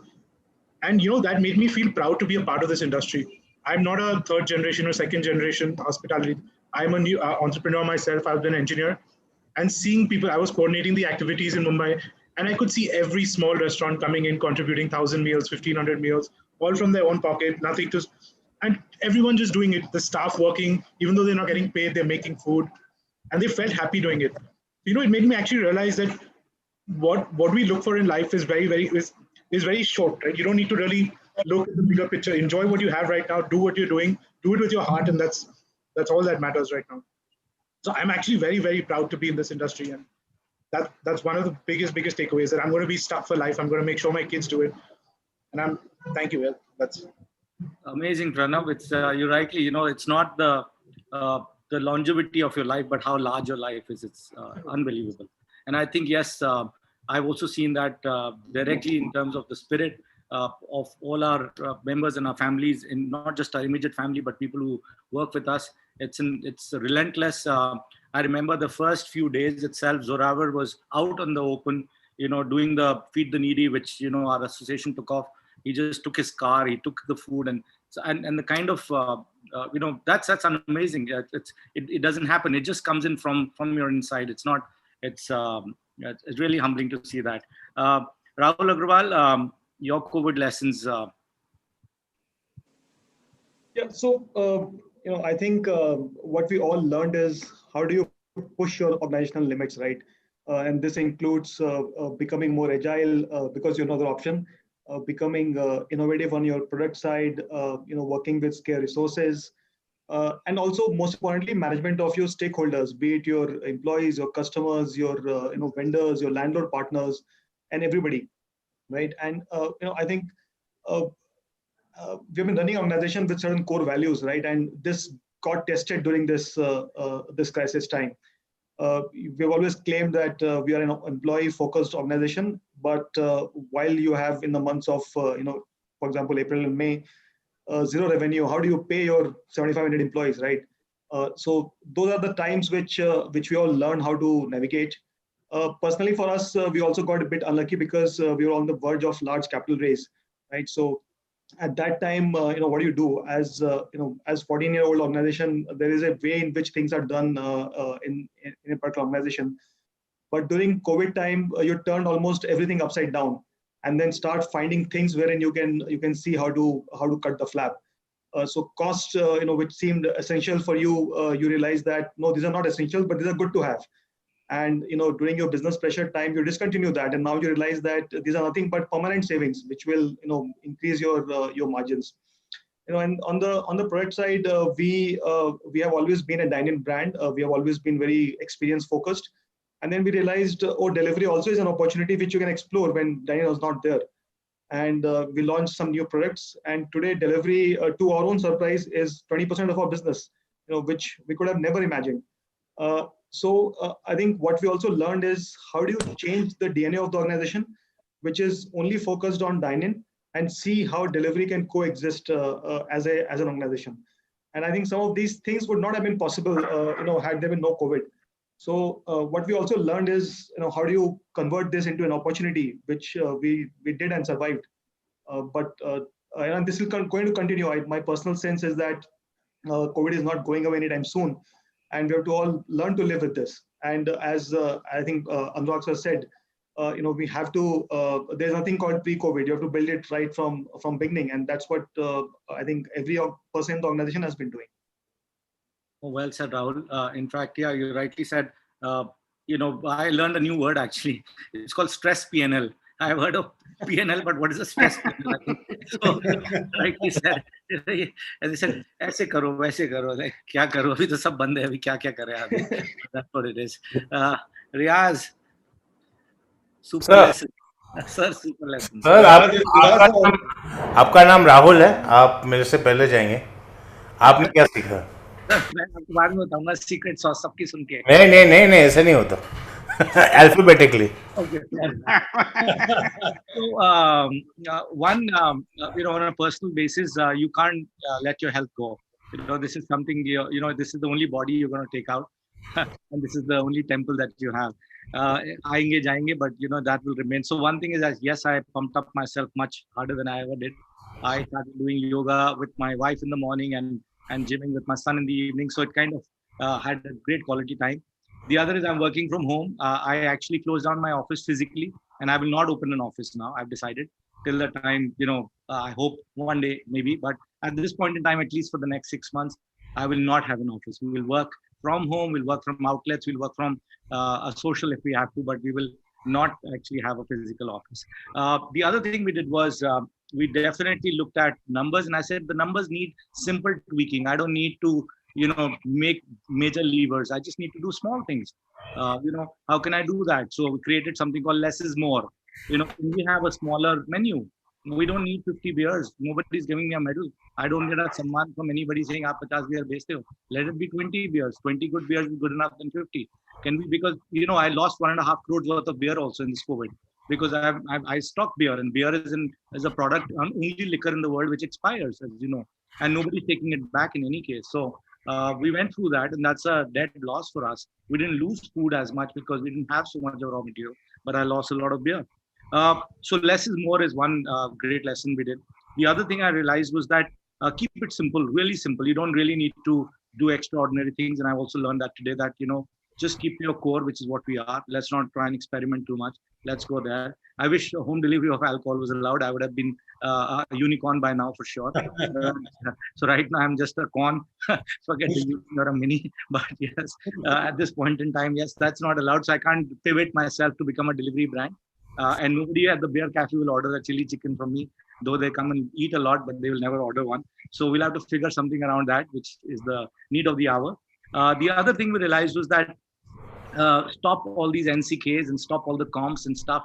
Everybody was having a great time. Your friends and family were coming and asking for discounts. So no family and friends. It's hardcore. Everybody pays for what they get. No discounts. So this is for all of you who's thinking of coming to our place on a discount. You're not going to get one. Keep it, like danda jisse chalana. Don't let the horse, eat its own grass kind of story. And the other was this whole thing was around outlets. The outlets would make money, and you would lose money on the central part because we created this huge corporate structure of fancy people and too many, things going on. And I actually cut that out. So just to let you know, I have exactly 9 people right now working for me. Just 9. Oh, 9 people. We're a 100 crore company, and only 9 people run it. So how many were you earlier in the office? We had 52 people, sir, in the office. Wow. 52. Wow. 52. That's amazing. 52 to 9. That's the story. And because 9 people run the office, and obviously our business is the outlet. So we've told everybody that's where your business is, that's where you're going to be sitting, that's where you want to be working from. Let's go back to the outlet, learn from Manpreet ji. go and eat at your own outlet, see what's going on, listen to your customer, figure out who's going to get married and make sure they don't, so that they keep coming back to you. So all that stuff we have to do, and finding customers out there. So we're doing all that, and but I just said simple triggers, simple levers, and it's just a matter of mathematics. It's just kind of working very well right now. And the only thing I pray every day is that we do not have a second lockdown. We do not have what's happened in London and other places, because if we close now, and I can say this on an open forum, I can't open again. I put everything in it. It's been all hands up, like it's done. Like there's just a small little test, like they say, COVID test, and at the end of the day, we're all going to come out stronger, Rahul. And no matter what, I know that you are a survivor, and no matter what will be thrown your way, you will come out on top. So absolutely. Yeah. We're waiting for you. We're waiting for your gems. अरे भाई आपके ज्ञान चाहिए sir. Yeah. I think one thing which has really emerged very strongly is the importance that restaurateurs have never really given technology. And I think that COVID has been a kind of a default CTO or a CIO, whatever the term is nowadays, to the entire restaurant industry. I think everybody's kind of really taken the technology aspect and digital aspect of their business a little seriously.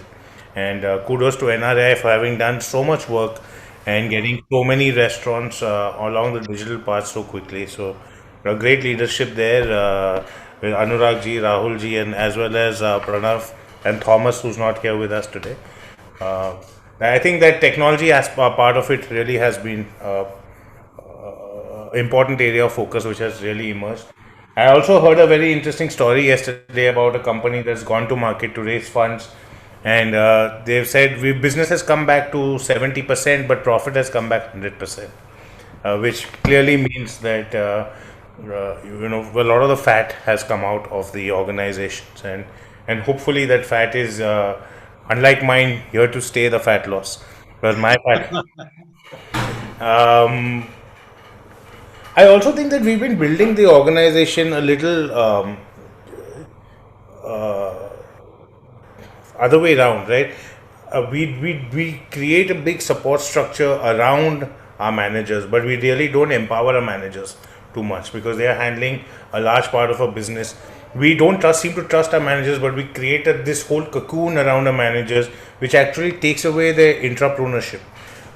For me, the most important person in the organization has to be the manager, and the head office or whatever should actually just be a support office. The most important person is the guy who's running your business, because he's the guy who keeps in touch with the customers. He's the guy who's got his ear to the ground. So I think that we've really we always knew this, but I think we've recommitted ourselves to this aspect of building the organization around the restaurant manager as opposed to having it the other way. So everybody now reports to the restaurant manager and not the other way around. I think that is really working well for us. I also think that Hindi में बोलते हैं कि दूसरे के घर में दिवाली देख के अपने घर को आग नहीं लगाते, is also a very important lesson for me. There's this impulse and to do something, कुछ करो, innovation करो, delivery करो, cocktail mixers बनाओ, ऐसे करो वैसे करो. But at the end of the day, you have to realize what is your DNA and what you're good at, and you have to think about it in terms of years and not months. This pandemic was a big eye opener. It was a big slap in everybody's face, but things will get back to normal at some point of time. And at that point of time, you really have to celebrate and cherish the things you are very good at. Rahul, for example, Beer Cafe is actually a space where people come together. It's a community space, so it's social. And no matter what we try, we can't take those experiences home. And we should just keep on keeping on. I mean, of course, things are going to get tough. But like I said, किसी और के घर में बत्ती देख के अपने घर को आग नहीं लगाते. Things will come back. Keep focusing. Play to your strengths. Don't get sidetracked, and things will get better soon. Unbelievable. Super stuff. I think we all resonate to that. And like you rightly said, I've also taken out the word called corporate away from our dictionary. Our email also is now called central, which we send to a common thing. We've also called it a back end. Now we are a support system, and we're telling everybody that we are here because of you, not the other way around. to the point we've taken out new visiting cards without designation. Now everybody has a role, no designation. Everybody has a role. That's it. You play a role. That's what you do. No fancy designation. You like a designation, keep it to yourself. So really, really great lessons we all will imbibe from. Sagar, your lessons. Well, it's been a roller coaster, to be honest. I mean, last financial year, we hit 10% EBITDA for the first time, like a double-digit EBITDA for the first time, in terms of profits. We opened 104 outlets. We were growing aggressively. And comes, 2020 April, when the business came back to 1/10. I mean, we were doing somewhere close to a 19-20 crore a month. We came back to less than 2 crores. So 1/10 of your business, close to 3,000 employees, having to pay salaries to everyone. It did give me nightmares. It was emotionally stressful, to be honest. And locked at home, can't go out. You're confined to a room. It did get in depression into me for the first time because of work, to be honest. I think what I learned is haath pe haath rakh ke baithe kuch hoga nahi. I think we are guys who want to be on the field, who want to get the action going. You can't keep someone who's you can't keep a lion caged. We feel we're the king of the time, then we want to go out there and roar, right? One thing that we did is we launched a new business line called Momo Essentials, because we had to get our cash flows going. We had to sweat the asset better. We had to use our employees, because they were willing to come, some of them. And in Momo Essentials, I think we tied up with Procter & Gamble, ITC, Nestle. We were selling potatoes, onion, tomatoes. We said if we can give real-time momos across our 50-odd stores that were operational, why can't we give real-time grocery? Because if you're ordering from a big basket or a Grofers, it would take 24 to 48 hours to come. So we were trying to solve that problem, be visible. And honestly, I think this move was an excellent move. It got our cash flows back by almost another 25-30%. And for the months of May, June, July, this was a normal business that we ran, and it came to a natural death towards the end of July. Another thing that we learned is to collaborate and grow. I mean, we were going on opening stores, and we wanted to meet that CAGR growing. So for the first time, you saw Wow Momo tying up with a Cafe Coffee Day.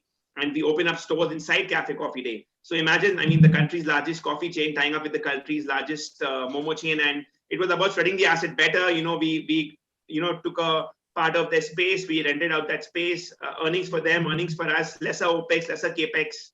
And we now have 22 outlets inside Cafe Coffee Day in the last 3 months. So, and it becomes an additional point of sale for us, for online, for offline, for takeaway. And the next thing that we did is that, I think we realized that cash is the king. We have to get back to profits. So the comfort of having a large team had to be reduced. We went linear. We had somewhere close to 450 people in our admin team. We had to let go of 100 people. We had to shut 35 stores. And we continue to now focus again only on profitability. I think the shift that we've had in mindset is earlier it was top line and profitability. Now I care a damn about top line. I think it's only about profitability and to bounce back, because ultimately business is there to be in green, our kind of business. We are not a tech business that just wants to burn and grow. So I think a lot of learnings have definitely come in, to be agile, to be adaptive, to collaborate and grow. Another thing that we saw is that, we always wanted to get into FMCG. We felt we could make an amazing FMCG brand with our sauces being so famous, with our momos. And we're launching a line of frozen momos towards the end of next month. We set up a plant in Delhi. And, with an investment of around 1 crore, we feel we can get a revenue of 7 crores per month. So it again, amazing numbers. And then you are available off the shelves. You can sell on Big Basket, Spencer's, Big Bazaar, DMart, etc. So I think growing the business line, doing things differently. I think what COVID taught us is that we always felt we were doing a great job and we were running a rat race. What it taught us is that there's so much more that we can do. So we were maybe in some way underestimating ourselves, and now it's opened up so many doors for us. And I like you mentioned, for the first time you feeling your company would be in profits. I think we've gone more profit centric. I think once things get back to normal, you'll see a stronger organization at Wow. You'll see us maybe growing faster, but growing even more profitably, and avoid opening up in any mall or any location. Be more selective. That's one thing that we've learned. Not follow the rat race. Wow, that's a powerhouse. See. So more energy per square inch. Sagar, I can tell you the Momo, the frozen one in our house. We have this brand called Prasuma, which comes every day. Okay, almost every day, 24 Momos get consumed. So there's a buyer sitting in a house right now for you. And this comes from Manesar. It's a great plant. It's a great company, and we buy all of. Even the sauces. What we realized, and everybody in the neighborhood I know. And even the sauces, we realized people would take extra sauce and make pasta with it, have it with paratha. So why not start branding that and selling it? Yeah. Correct. And nobody could have gotten an idea of a wow momo with CCD. Man, it's like Ram meets Rahim, or I don't know what's going on. Like, kya ho sakta hai? Kya kar rahe ho? Like, how can a CCD and wow momo even collaborate? But great, that just shows adversity. And another word you used was sweating the assets. And again, I've been using this every day, and I don't know what the meaning means, but sweating the asset looks really cool. One more thing that we are doing just to share ideas. We have this brand called Wow China, a second brand where we have a kitchen in every location, right? So we have chefs. So from that same kitchen, we are launching 2 more brands, which will be delivery only brands. So if we have a one premier Chinese brand, we're launching an economy Chinese brand. The consumer does not need to know what it is because consumer needs more options, and it's about again spreading the asset better, getting more revenues from one single location with the same set of chefs. Awesome. Oh, that's great. So listeners out there, anybody wants a job, there's one for sure coming up for you. Also, he's the most eligible bachelor in our group. So guys, girls, sorry, not guys. I don't know which side you're swing, but girls especially. We have an eligible bachelor with Sagar Daryani. Okay, that's his personal side. We will move to Samir. So couple of lessons, it's very interesting lessons, but 2 which I think have not been talked about. One is own your own customer. Wow. Own your customer, whether it's for dine-in now or delivery. Work on your social media handles, work on your website, get your customers to come to you directly. Then you can market to them, you own them, you know their preferences. And this is from my experience. So I've been consulting and I work very closely with a couple of cloud kitchen brands. The other one is do direct delivery. It seemed to be in the real peak phase of COVID that people wanted assurance not only of how you were producing whatever product you were supplying, but that the delivery was also controlled by you. And there was a perception that with aggregators, that there are large volumes, there's large turnover of delivery drivers. And I think a lot of brands have done it or should. So look at creating your own delivery fleets, multitasking kitchen people, let them use their own bikes, but control the delivery end to end. It makes it more profitable also. So 2 kind of, I think, very interesting learnings which are valid even in the dine-in space of owning your customer, controlling the end-to-end experience. On a personal level, it's been a great, I think, sitting at home, just connecting with groups of friends, whether it's school, college, different kind of groups. With a lot of my groups now, we have monthly calls set up, Calcutta group where I grew up. So it's great. I think it's nice to connect back, and it's good to chat with people. You can't meet, but at least to chat. I think that always helps. So that's three lessons from me. Awesome, Samir. So I think own your own customer, own your own business, and own your own delivery. I think you're inspired by Atmanirbhar, and definitely be Atmanirbhar. क्योंकि अगर आत्मनिर्भर नहीं होगा तो आत्मसमर्पण करना पड़ेगा. ये 2 ऑप्शन है. Okay, Sir Vikram, sir. Okay, I think first of all, we got to move away from this being called the COVID lessons, right? Because I think that would be, in a way, belittling the real learnings that we're having. I think this is the life's biggest lesson that we can face. And this is something not to be forgotten. Somewhere we got to ingrain in ourselves that, look, this can happen again. So therefore, whatever our learnings are as we get it, I've been hearing all the panelists. It's wonderful to hear all this excitement in the room. I'm luckily in a very good space at the moment. Not having to run a kind of a crazy business, growth business. I've got a view from the top, and listening to each one of you just tells me that look, life is. You got to look at life in 2 ways. One is, like I think Rahul, you yourself pointed out, self. I think it's all about self-development. It's all about just time for self. I think what this big lesson has been is that, look, we certainly realized how vulnerable each one of us was, and how much little attention we paid to a lot of other things in our lives, to our families, to our partners, to our friends. And certainly that was one huge lesson in terms of what one should not do again, is to get away, disconnected again, thinking that you're growing at a speed of a locomotive engine, or not a locomotive engine, but a speed of a big, rolling spinner that's going on. So I think what one's got to know is that one must be absolutely fit.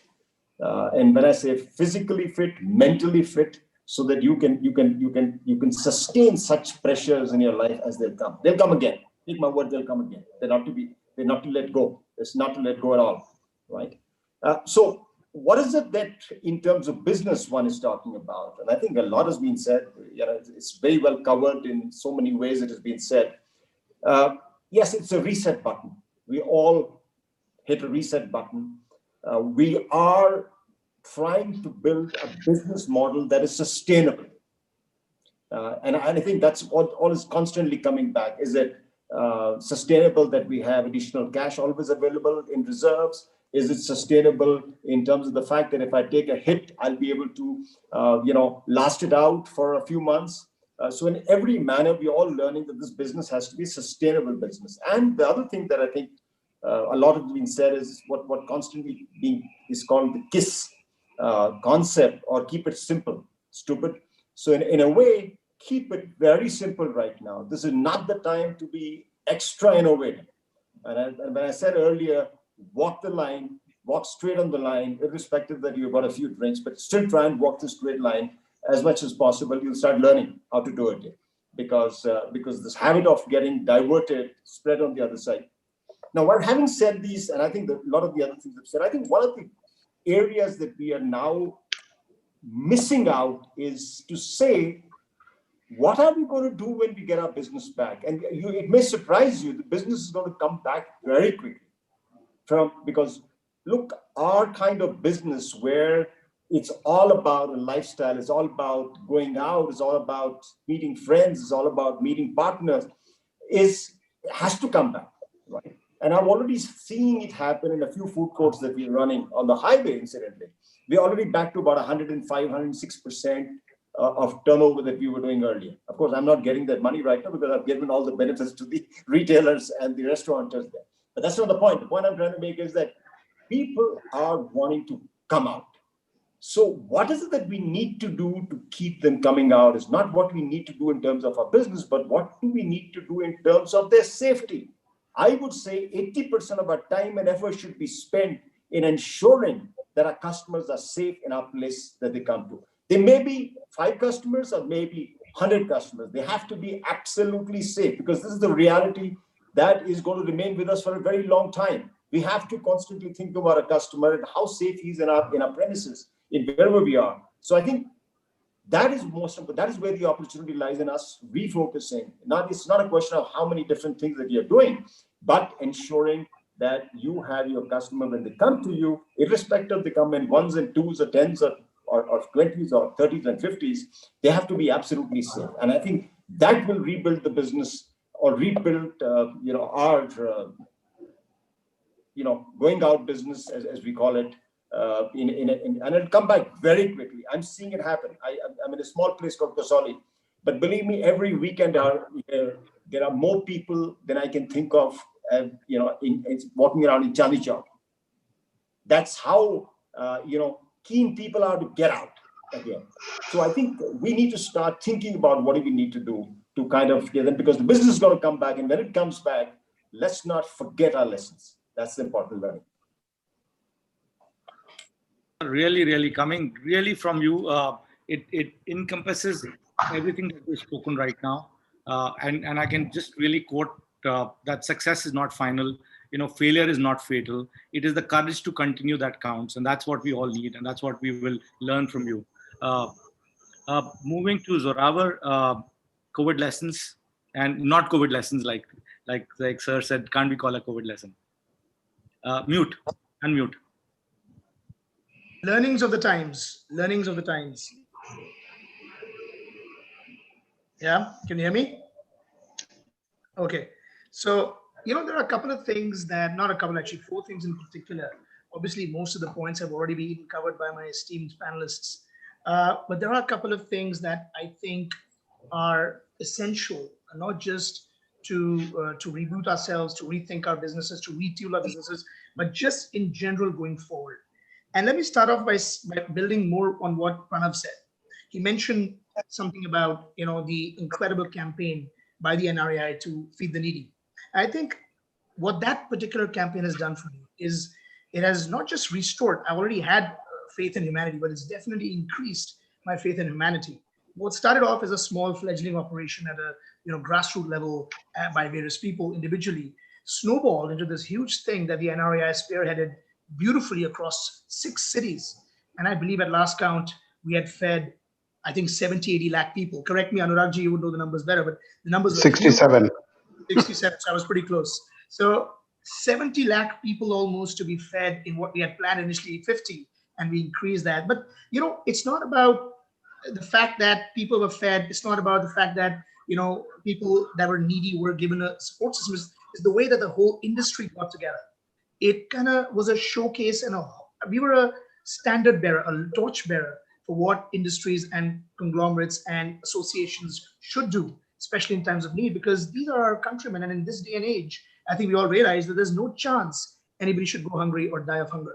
So the way it built, the way it grew, the way it snowballed, definitely increased my faith in humanity. The second thing I would say that I kind of learned from these times is step out of your comfort zone. I mean, all of us got the chance to reboot, to refresh, to kind of reset the button, hit the reset button, all of that. But a lot of us also found the opportunity to do things that we were not comfortable doing. All of us have successful brands. They are following some form of formula. You choose a good location, you have good food, you do good social media, and you grow the business. But what the COVID has proven is that nothing is certain, and you'll always have something or the other that'll come in the way and create a speed hump. So for us, for example, we never cared about delivery, to be very honest. It was 0% of our business before the COVID, 0%. We didn't do delivery from any of our restaurants. Most of our restaurants were experiential in nature. Most of them demanded, a person come to the restaurant. And also, we were a little egoistic. We wanted to control the entire experience. We were not happy sending out food with the aggregators or with anybody for that matter, because we wanted to control the dining experience. By stepping out, by what COVID did for us is that made us step out of our comfort zones, and now delivery is going to become a key role. In fact, the few restaurants and brands that we've already started delivery in, we're already at about 20% of total sales. So that's a healthy number.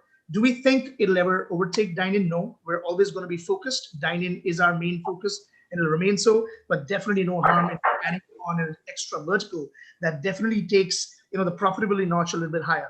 And I think we've all heard of the old adage that turnover is for vanity, but profit is for sanity. So I think we all have said this multiple times that focusing on profitability is the key.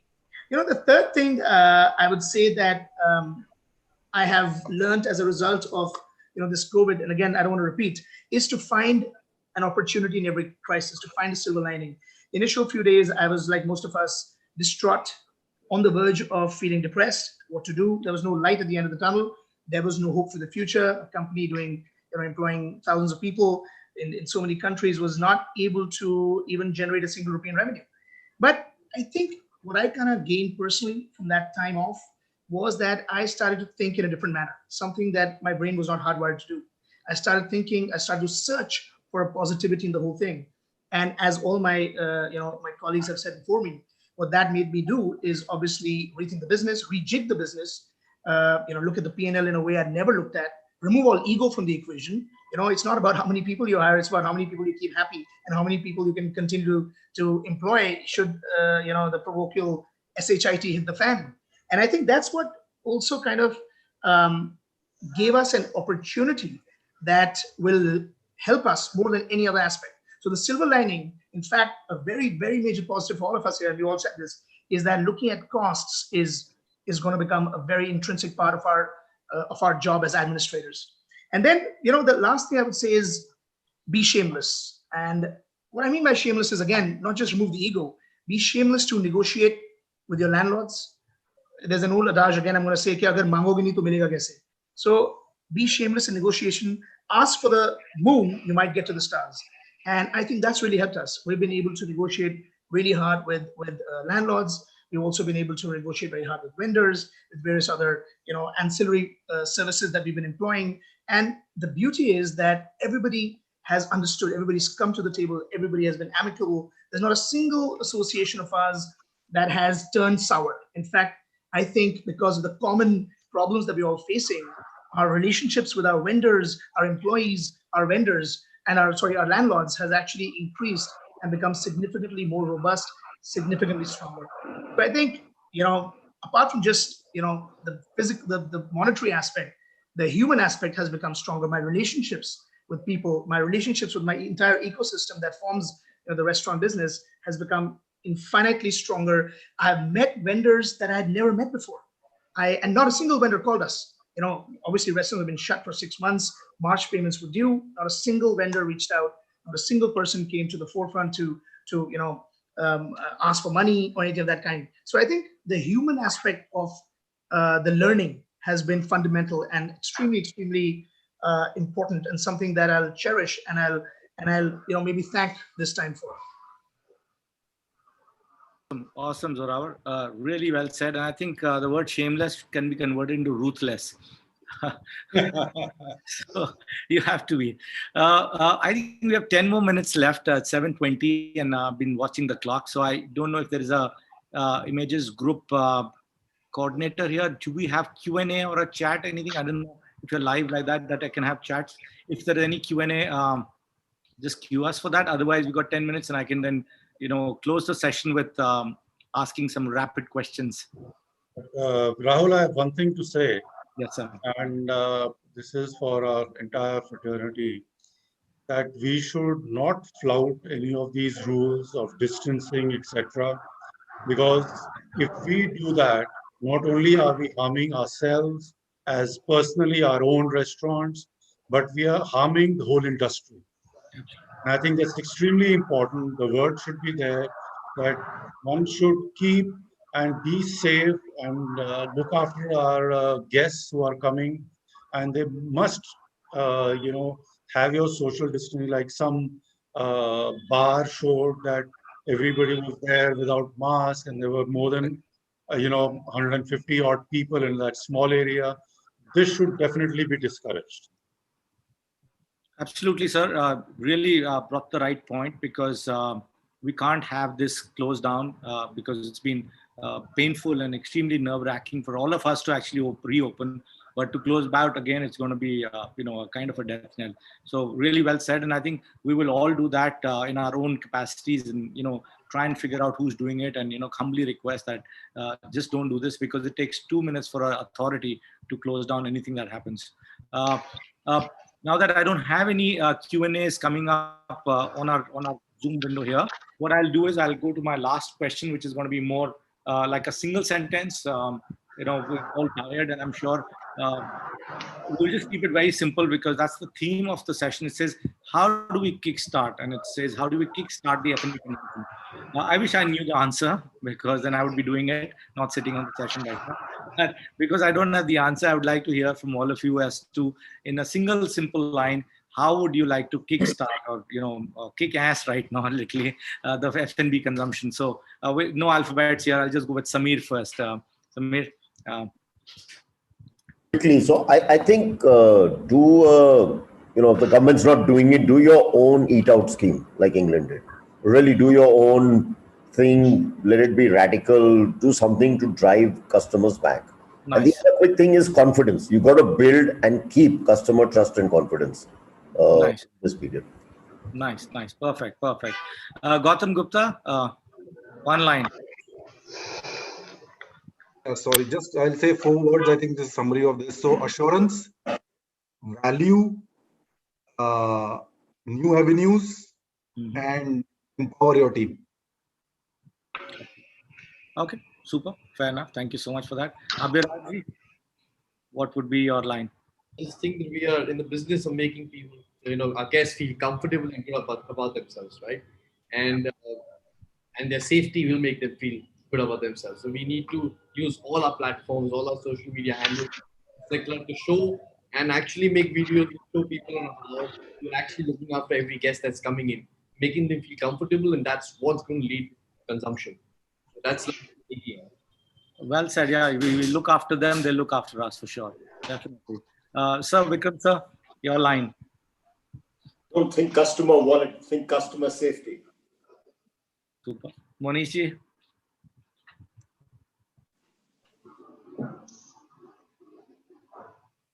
I think he's on mute. He's no, sir. Monishi, you'll have to rewind yourself. Yeah, go ahead. Yeah. So basically, what Samir said, that build up your own schemes of eat out schemes and your ability to gain the trust of your customers so that they feel comfortable and safe in your environment that you offer in your restaurants, with your social media handlers, to be able to communicate with them and to get their trust back to come and eat out. Super. Great line, sir. Manpreet ji? Sir, I think we are all talking about safety, and that is absolutely the right thing. And not only do we have to take precautions, but we must also emphasize and show it to our guests that we are doing that.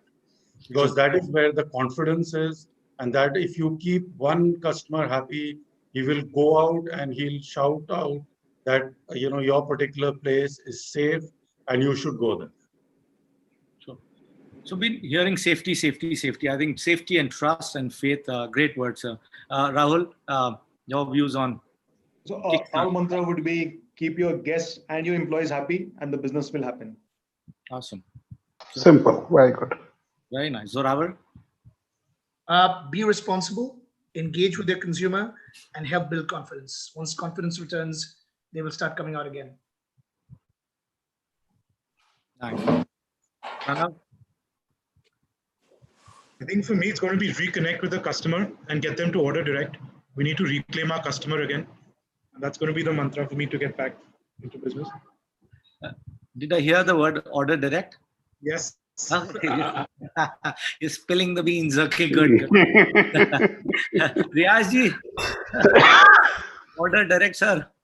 Ji sir, direct order कीजिए sir. अरे करिए, okay, ठीक है. Directly order करिए. हमारी दुकान खुली है. ठीक है. I just feel that we need to convert each and every customer who walks into our restaurant, the early adopters, so to speak. The fight is to restore consumer confidence in dining out again. While we're working a lot on delivery brands, I think one of the biggest challenges that we are facing is to restore customer confidence. Of course, we're all going to, as responsible restaurateurs, follow the most stringent norms. But I think that we need to convert every early adopter, every walk-in right now into a brand ambassador for dining out, and say a big thank you to them and ask them if they had a good and safe experience, to tweet about it, to talk about it, to put an Instagram post urging people to come out and support the restaurant industry. And I think that each restaurant can come up with their own programs to try and thank customers who walked in early, and kind of normalize this process using the power of social media, because that can be exponential. So I definitely think that this is something that each restaurateur should work hard together and convert these early adapters into brand ambassadors. Super, sir. Kabir ji? I kind of agree with absolutely the safety actually, but I think what's really critical is to make every customer who's chosen to come at this time to our restaurants, to make them feel really special and make them feel, and they should be our brand ambassadors, to come back and to get friends to come back and reach out to them as much as possible, stay connected with them, give them so much love that they want to come back to you. Awesome. Anurag sir? Sir, I mean, we are all talking about customer safety. Yes, we need to make our customer feel safe. But I think we need to do that without compromising on the experience part of it. Because a good experience, where people are talking positive, will trigger a great word of mouth, which in my view is the best way to trigger consumption. That's my 2 bits. Super. Gaurav? So Rahul, I think at most of the outlets we have at malls, and especially at the airport, since we run the master concessions, so we are instilling the confidence in first in our employees, and we are training heavily for them to actually engage with the consumers. Earlier, it was just like somebody just walks in, takes a coffee, and just boards his flight.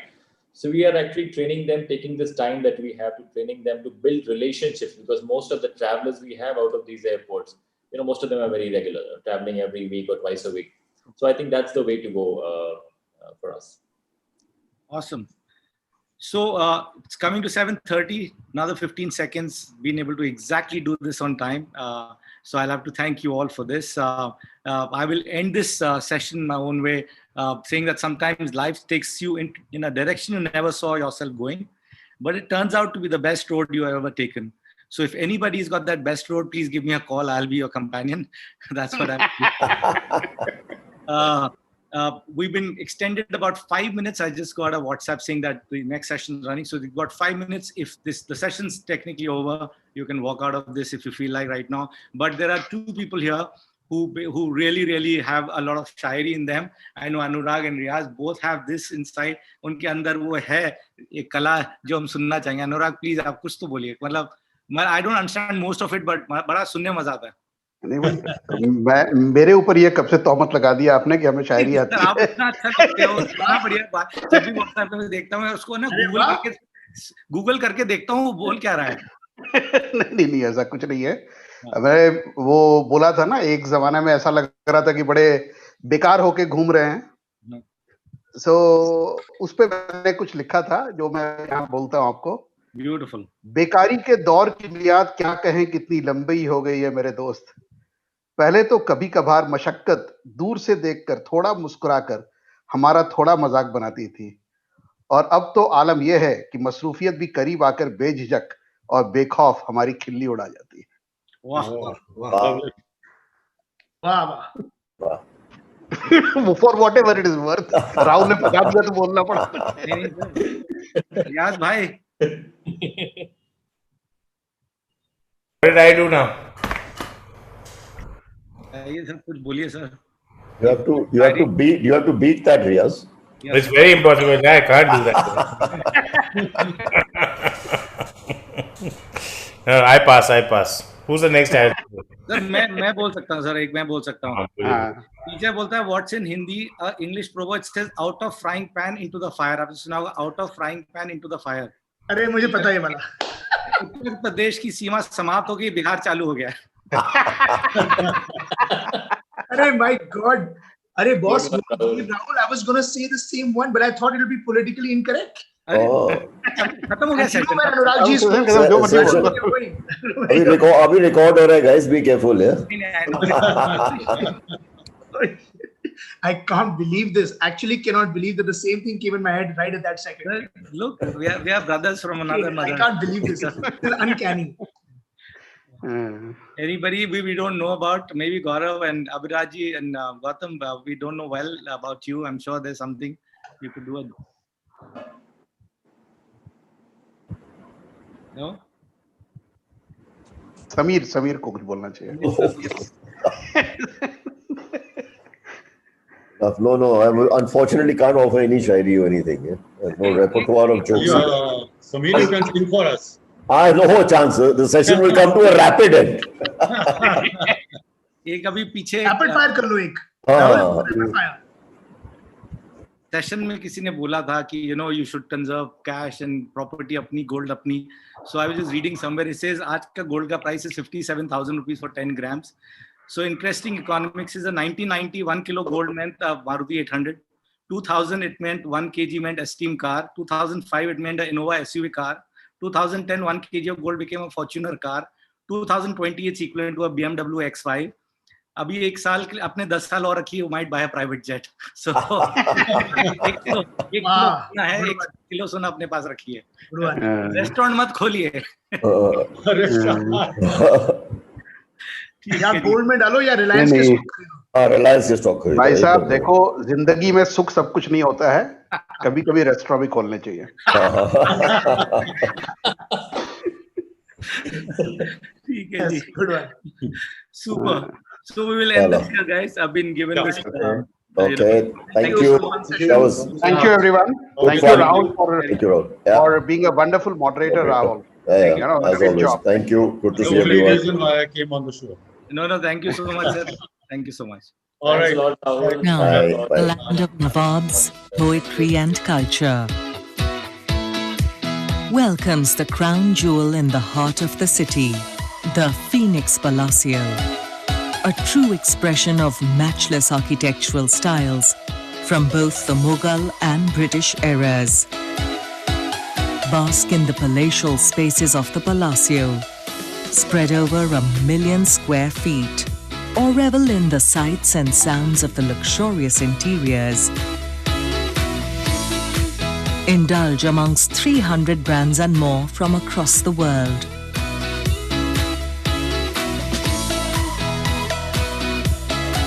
Each store and each floor a small palace in its own right.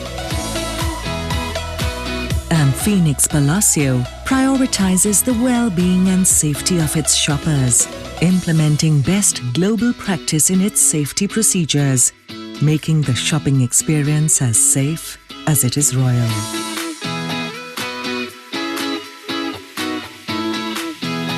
The Phoenix Palacio is not just state-of-the-art, but art itself. A tribute to the modern spirit that is still rooted in the vibrant, luxurious legacy of Lucknow. It is a shopping experience fit for Nawabs.